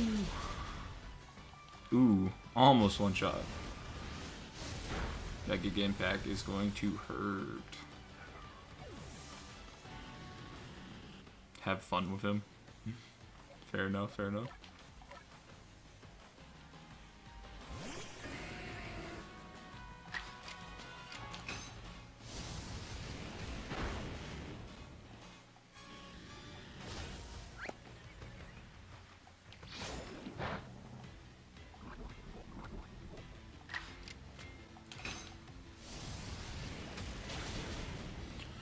Oh man.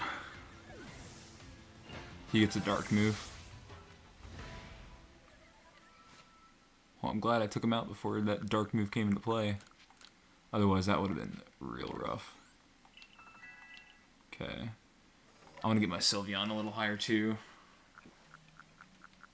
Sylveon's, is my weakest Pokemon. I was going to say probably, but it is. Or had a dark move. Yeah. Pretty good at taking out Pokemon that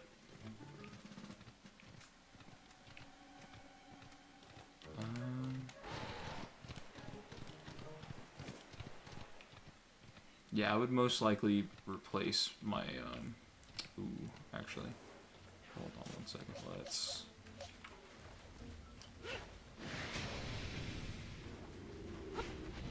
I'd most likely replace Luxray with a, magnet zone, yeah. Fuck. Let's go, Luxray. A lot of psychic types from this point on, like 5 maybe. Actually, let's do Agile style Thunder Wave. Hit him with the Thunder Wave, and then theoretically we should still be able to use another move.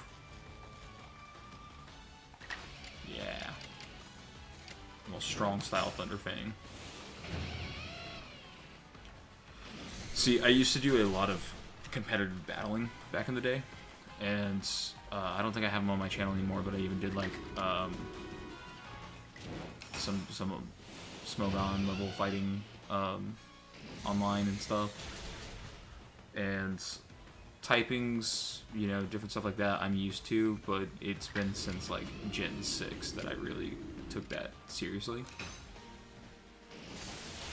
You press Y to check the turn order. Oh, for real?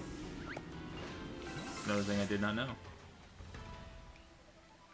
Let's use some of these grits real quick. I think I want to give you more on that stat. I'll give you, let's give you more special defense at that. What stats can you, your special attack, so.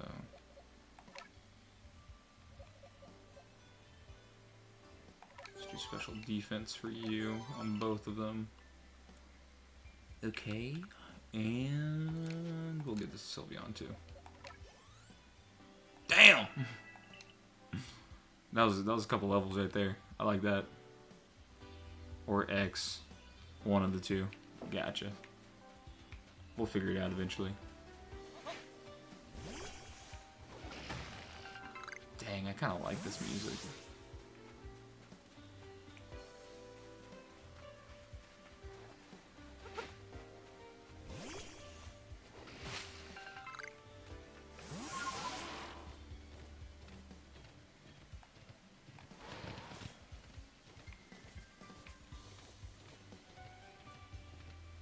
Apom heal. I already got a couple Apom and the Ambipom that's up top there. Let's get this real quick. Let's take a second to make some items as well. Craft. Always start off with the Great Balls before I go into regular Pokeballs. And we can get some of these as well. And we're set. Checked its Y. Awesome. That's going to be good to know, because there's a couple times in battles where I was like, I thought I went, or I thought my, you know, thing would be high enough. Let's see what's in here. Aha! Get some air balls. For sure.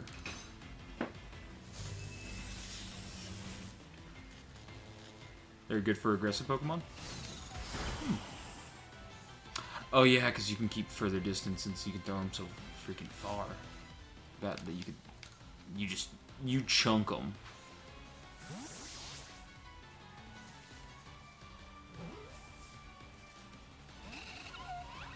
Nice.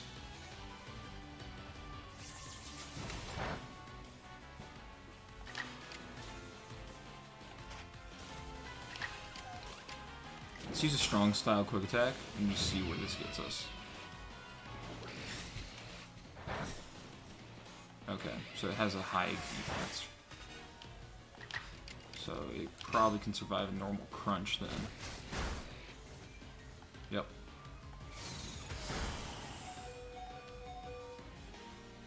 Because like a game like this where like Pokedex entries kind of matter too, I think finding the different forms of certain Pokemon you've already caught could also come into play. So like, even though I've caught a Wormadam before, having this form of Wormadam might help me out. Switch over to you. Times he's used Crunch.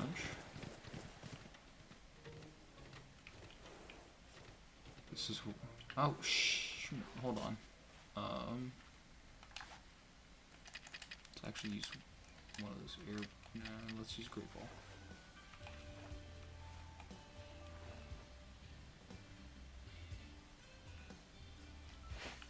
Dang it. Oh, you got it. Do you need a Dragon and Steel type? Add mode. Then come on down to the Mirelands. We have Goomy. Oh, dude. I love Goomy. I love a lot of Dragon types. In fact, back in the day when I played Pokemon a lot more heavily, one of my things was that me and my friends had types that we based our channels around of, right? So my type was Dark type because I found that I like a lot of Dark types, and also my favorite Pokemon of all time is Darkrai. Cool. So, you know, it's in there. Cool. Do I have enough bag in my satchel for what? What are these? I mean, I don't need them. Not right now, at least. I regret not picking those up later. But my secondary typing, as I was saying, for my Pokemon and stuff, was Dragon type. So it's like, because my favorite non-legendary Pokemon is Dragonite. So it really just kind of depended. Like, if we were talking about non-legendary Pokemons, I'd always be like, Dragonite's my favorite. If we're talking about, all Pokemon, then Darkrai's my favorite. But I always couldn't decide on which one was, like, my type, right? Like, if I had to give myself one type to call the type that I like the most, Dragon or Dark. Oh, look. You probably give a ton of XP. I want to fight you. It's Mickey, bro. Dude, don't start with me. Don't start with me now. Darkrai sucks. Hey, shut up. Mickey, you came in at a weird time, bro. There we go. Dr. Croak didn't like it smack like that, so... Ooh, look at that. That was some XP gain. Nice. Don't have enough room in the satchel for what?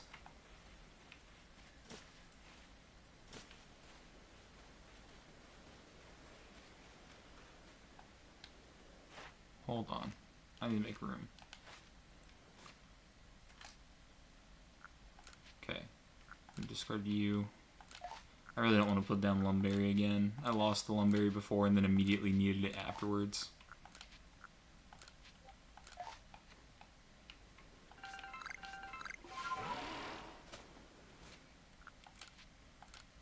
Let's use it on... Let's use it on you. That almost got you there. What did Mickey say? Had to get a rise. How's that? Usually you playing some mid-tier shooter. Bro. Oh, dude. The reason being is because I don't plan to be on stream for much longer. I'm kind of getting there where I'm getting a little sleepy, little sleepy, and it is past midnight. So, at some point here, I'm gonna go ahead and get over to some good stuff and then knock out. Should I evolve my shiny Ponyta? Oh yeah, that quest. Yeah, I would say go for it. I think shiny Rapidash is amazing because it has like the kind of blackish gray flames to it. It looks ethereal, almost like it's a ghost horse in a sense. Now that we have a ghost horse as a legendary, it's weird to say that, but that's kind of how I feel about it. Give me the item.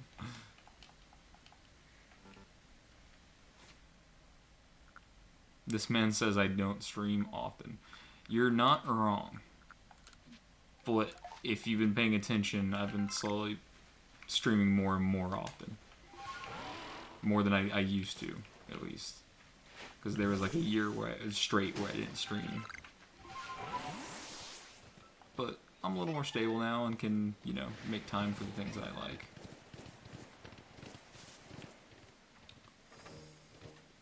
I would say the best shinies are the green ones. Gen 1 had a lot of green shinies, though. Not to bash green shinies at all, because green shinies are cool. But, like, Gen 1 specifically had a lot of green shinies. I think I want to take on all the alphas that I can here. Fuck. I forgot. No.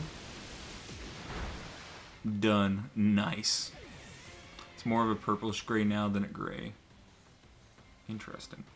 I guess I haven't seen it in a while, but I have one on Violet. I think it's on my Violet copy. If not, just in my storage.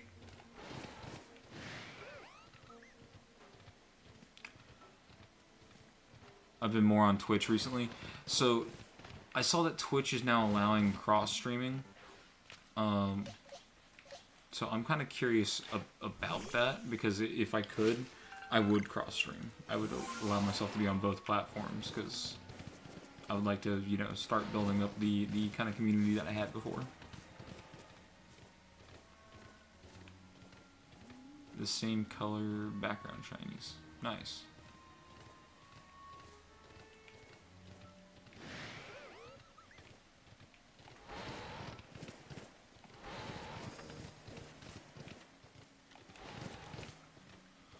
I do have a game you should give a go. I've been on Steam recently, and I recommend Fear and Hunger. I've heard about Fear and Hunger. I haven't played anything of it. I haven't seen a lot of it, but I've heard good things. So it may be something I try, because we've been playing a little more, some horror games here and there. I've played Escape the Backrooms with the boys. I've picked up Phasmophobia a few times here and there. Used to be really good at it when it was still like real early on in development for it. Back when people could hack in a room of 20 hunters and 80 ghosts, and we get killed every single time by all the ghosts.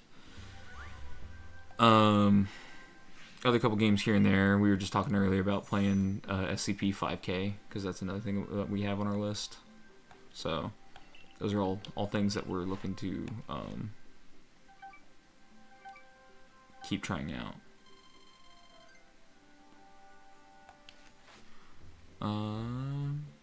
It's a really interesting game. I've only found a full odds Wormhole. Nice. I used to do a lot of shining hunting in the past, so I have a lot of shinies. Let's go back to the village real quick. Both games are less than $10. So what was the other game? Recommend Fear and Hunger. What was the other one? It's a cheap thrill. Oh, you mean Fear and Hunger 1 and 2. That's yeah. I remember now. Okay. Do you play with combat still? Yeah. He goes by Cyber now. He changed his name and branding and stuff. But yeah, he and I still jump into games together. We played a lot of Lethal Company. So if you go and look at the shorts and reels on my channel currently, there's a couple shorts with him in it. From it, we play Helldivers 2. This man, like, when it got real big, like at the very beginning, this man was already level 35 when we were just starting. So he was carrying us through stuff. But yeah, I think we made some good progress today. I think, levels are looking kind of nice. We're even closer to getting leveled up. Got my first Ultra Ball, which is cool. We beat the Arcanine, so that was nice. Also found 8 shinies in Pokemon Scarlet. Dude, some of the shinies in Scarlet are nice. You want to mess with him? Kind of miss him and Afro. Yeah, life really took a toll on both of them. They both had a lot to get done with life in general, and so that's why they're kind of like absent. I still see both of them. I still talk to both of them. I still hang out with both of them. So, you know, it's just they have life and adulting, and I have life and adulting too. But I also have a lot of free time. So I've done a lot of things like go to conventions a lot more often. And if I was more comfortable recording my adventures there, I would. Like this past weekend, I got super plastered at a convention, and it was a time. We'll say that much. Ended up that I posted about an hour of a conversation, maybe more, on my Snapchat story of of me and this dude who were both super drunk back in his hotel room, telling each other, "No, you're better looking. No, you're better looking. No, you're better looking." And so we did that, and I may or may not have said a thing or two that made the person that I'm interested in see it and then feel a need to talk to me and about, you know, what I had said. And so we talked while I was sobering up from that drunken experience, and I think we're on a good footing. But that is not something I would say I'm proud of, because I was completely drunk, and it was a funny time, man. It was a funny time. We made fools of ourselves, but that's the best part, is like at conventions, you're just there to make a fool of yourself. Why do I have half a box of shinies in Scarlet? Don't know. Nice, dude. Dude, like, more power to you. If you have a lot of shinies, a few shinies, whatever, they're all special. Someone breathing in my fucking ear. Hold on, where's... No, okay. Sorry, I'm in a Discord, and I just thought I heard breathing in my ear and was like, is someone there? Hello?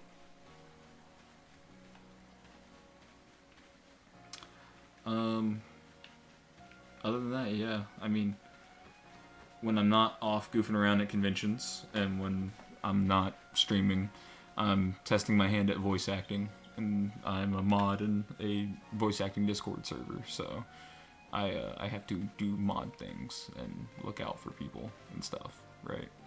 So, did you guys at least smash your... No, we did not. No, that's not a... No.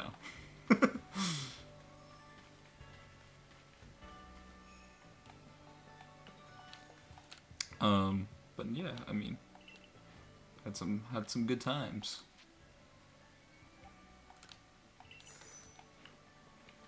Like I said, if I was fully comfortable, you know, showing off all that side of me and shit, then I probably would record some videos and post them up.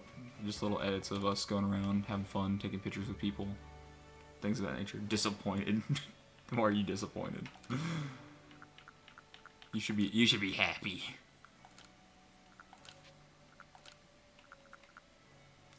These bags produce a loud sound and scare off weak Pokemon in surrounding areas.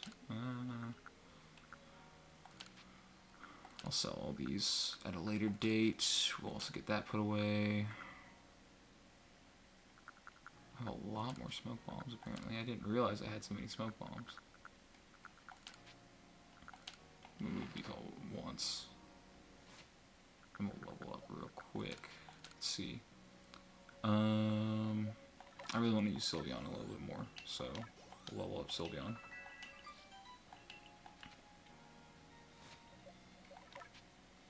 Wait, you still have Discord? Yeah, I still have that old server. I think there's some sort of link somewhere on my YouTube to the server.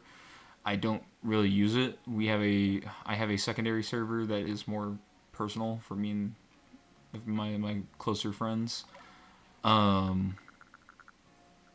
to kind of keep track of and hang out in. So, That's where that one is.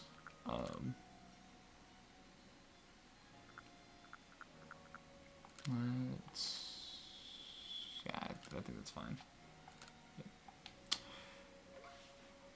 So, I could easily revive that other server.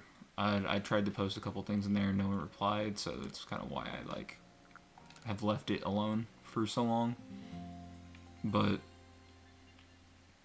that, or I could just delete it all and start fresh on a new server that we can bring new people into. Either way, it is what it is. Guess I'm not invited. You could be invited if you wanted to, man. I used to call it like Ace's Anime Watch Party because that's what we would do in our free time when I stopped streaming. Was my friends got me super into anime, and so now I do things like if you follow me on Instagram, I don't know if I have it tagged anywhere, but if you follow me on Instagram, I draw anime characters now. Most of the time it's already like a still of like a manga panel or something else that's like already pre-made. I'm just doing it myself, and then I'll go and get these signed by the voice actors, at least the English voice actors. So that's something I also do.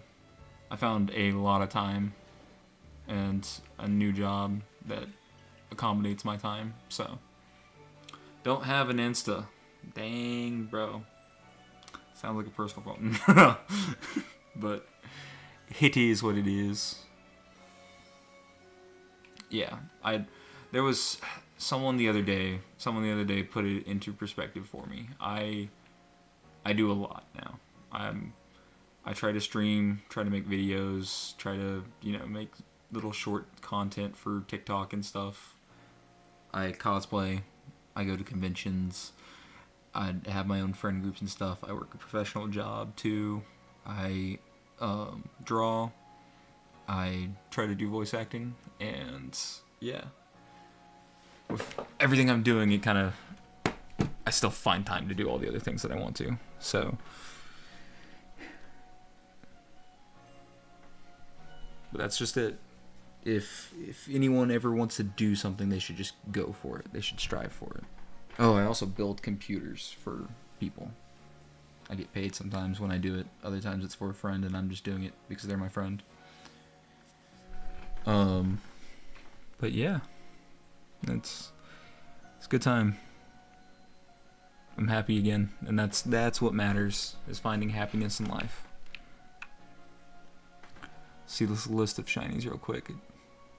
Jumpluff, Mastiff, or Mabostiff, Indeedee, Garganical, Skiploom, Leconk, Findo, and Gogoat. You use your Master Ball on the shiny Gogoat? It's pretty nice. It means you like shiny Gogoat. That or you just didn't have any other Pokeballs, but I'm not going to put that on you. Well, good to know you're back. God, it's always so weird. There's that heart icon that kind of covers up a message. So let me see if I can do a pop out real quick too. Better read that. Well, good to know you're back. Come a long way from Ace's cooking videos. You do some cooking videos. I'm still into that too. I do meal prep and stuff, and I'm always making new recipes or trying out new recipes. So I guess you could say I'm pretty creative, but it is what it is, and we have fun here. That's what life's about. So I had two. You had two shiny Go-Goats? Badass. I used to, when I did shiny hunting back in X and Y, I think, in Sun and Moon, I had a lot of these similar shinies just because they would pop up in my chains in the middle of it, which screwed me over a couple times. Well, I'm going to go hit me up on Discord. Sounds good, Mickey. If you have my Discord, just tag me. But I hope you have a good night, and I'm also wrapping up the stream, too. So, thanks everyone for coming to watch. if you subscribed. I really appreciate it. You don't know how much that means to me. And I will be trying to get up another one sometime this week. It's really going to depend on the workload that I have at work, plus other things that I got going on. But you can kind of bet that by next weekend I'll probably have another stream up and going if you want to continue to watch and join this adventure along with me. So appreciate everyone spending your time here with me tonight, and I guess I'll see you guys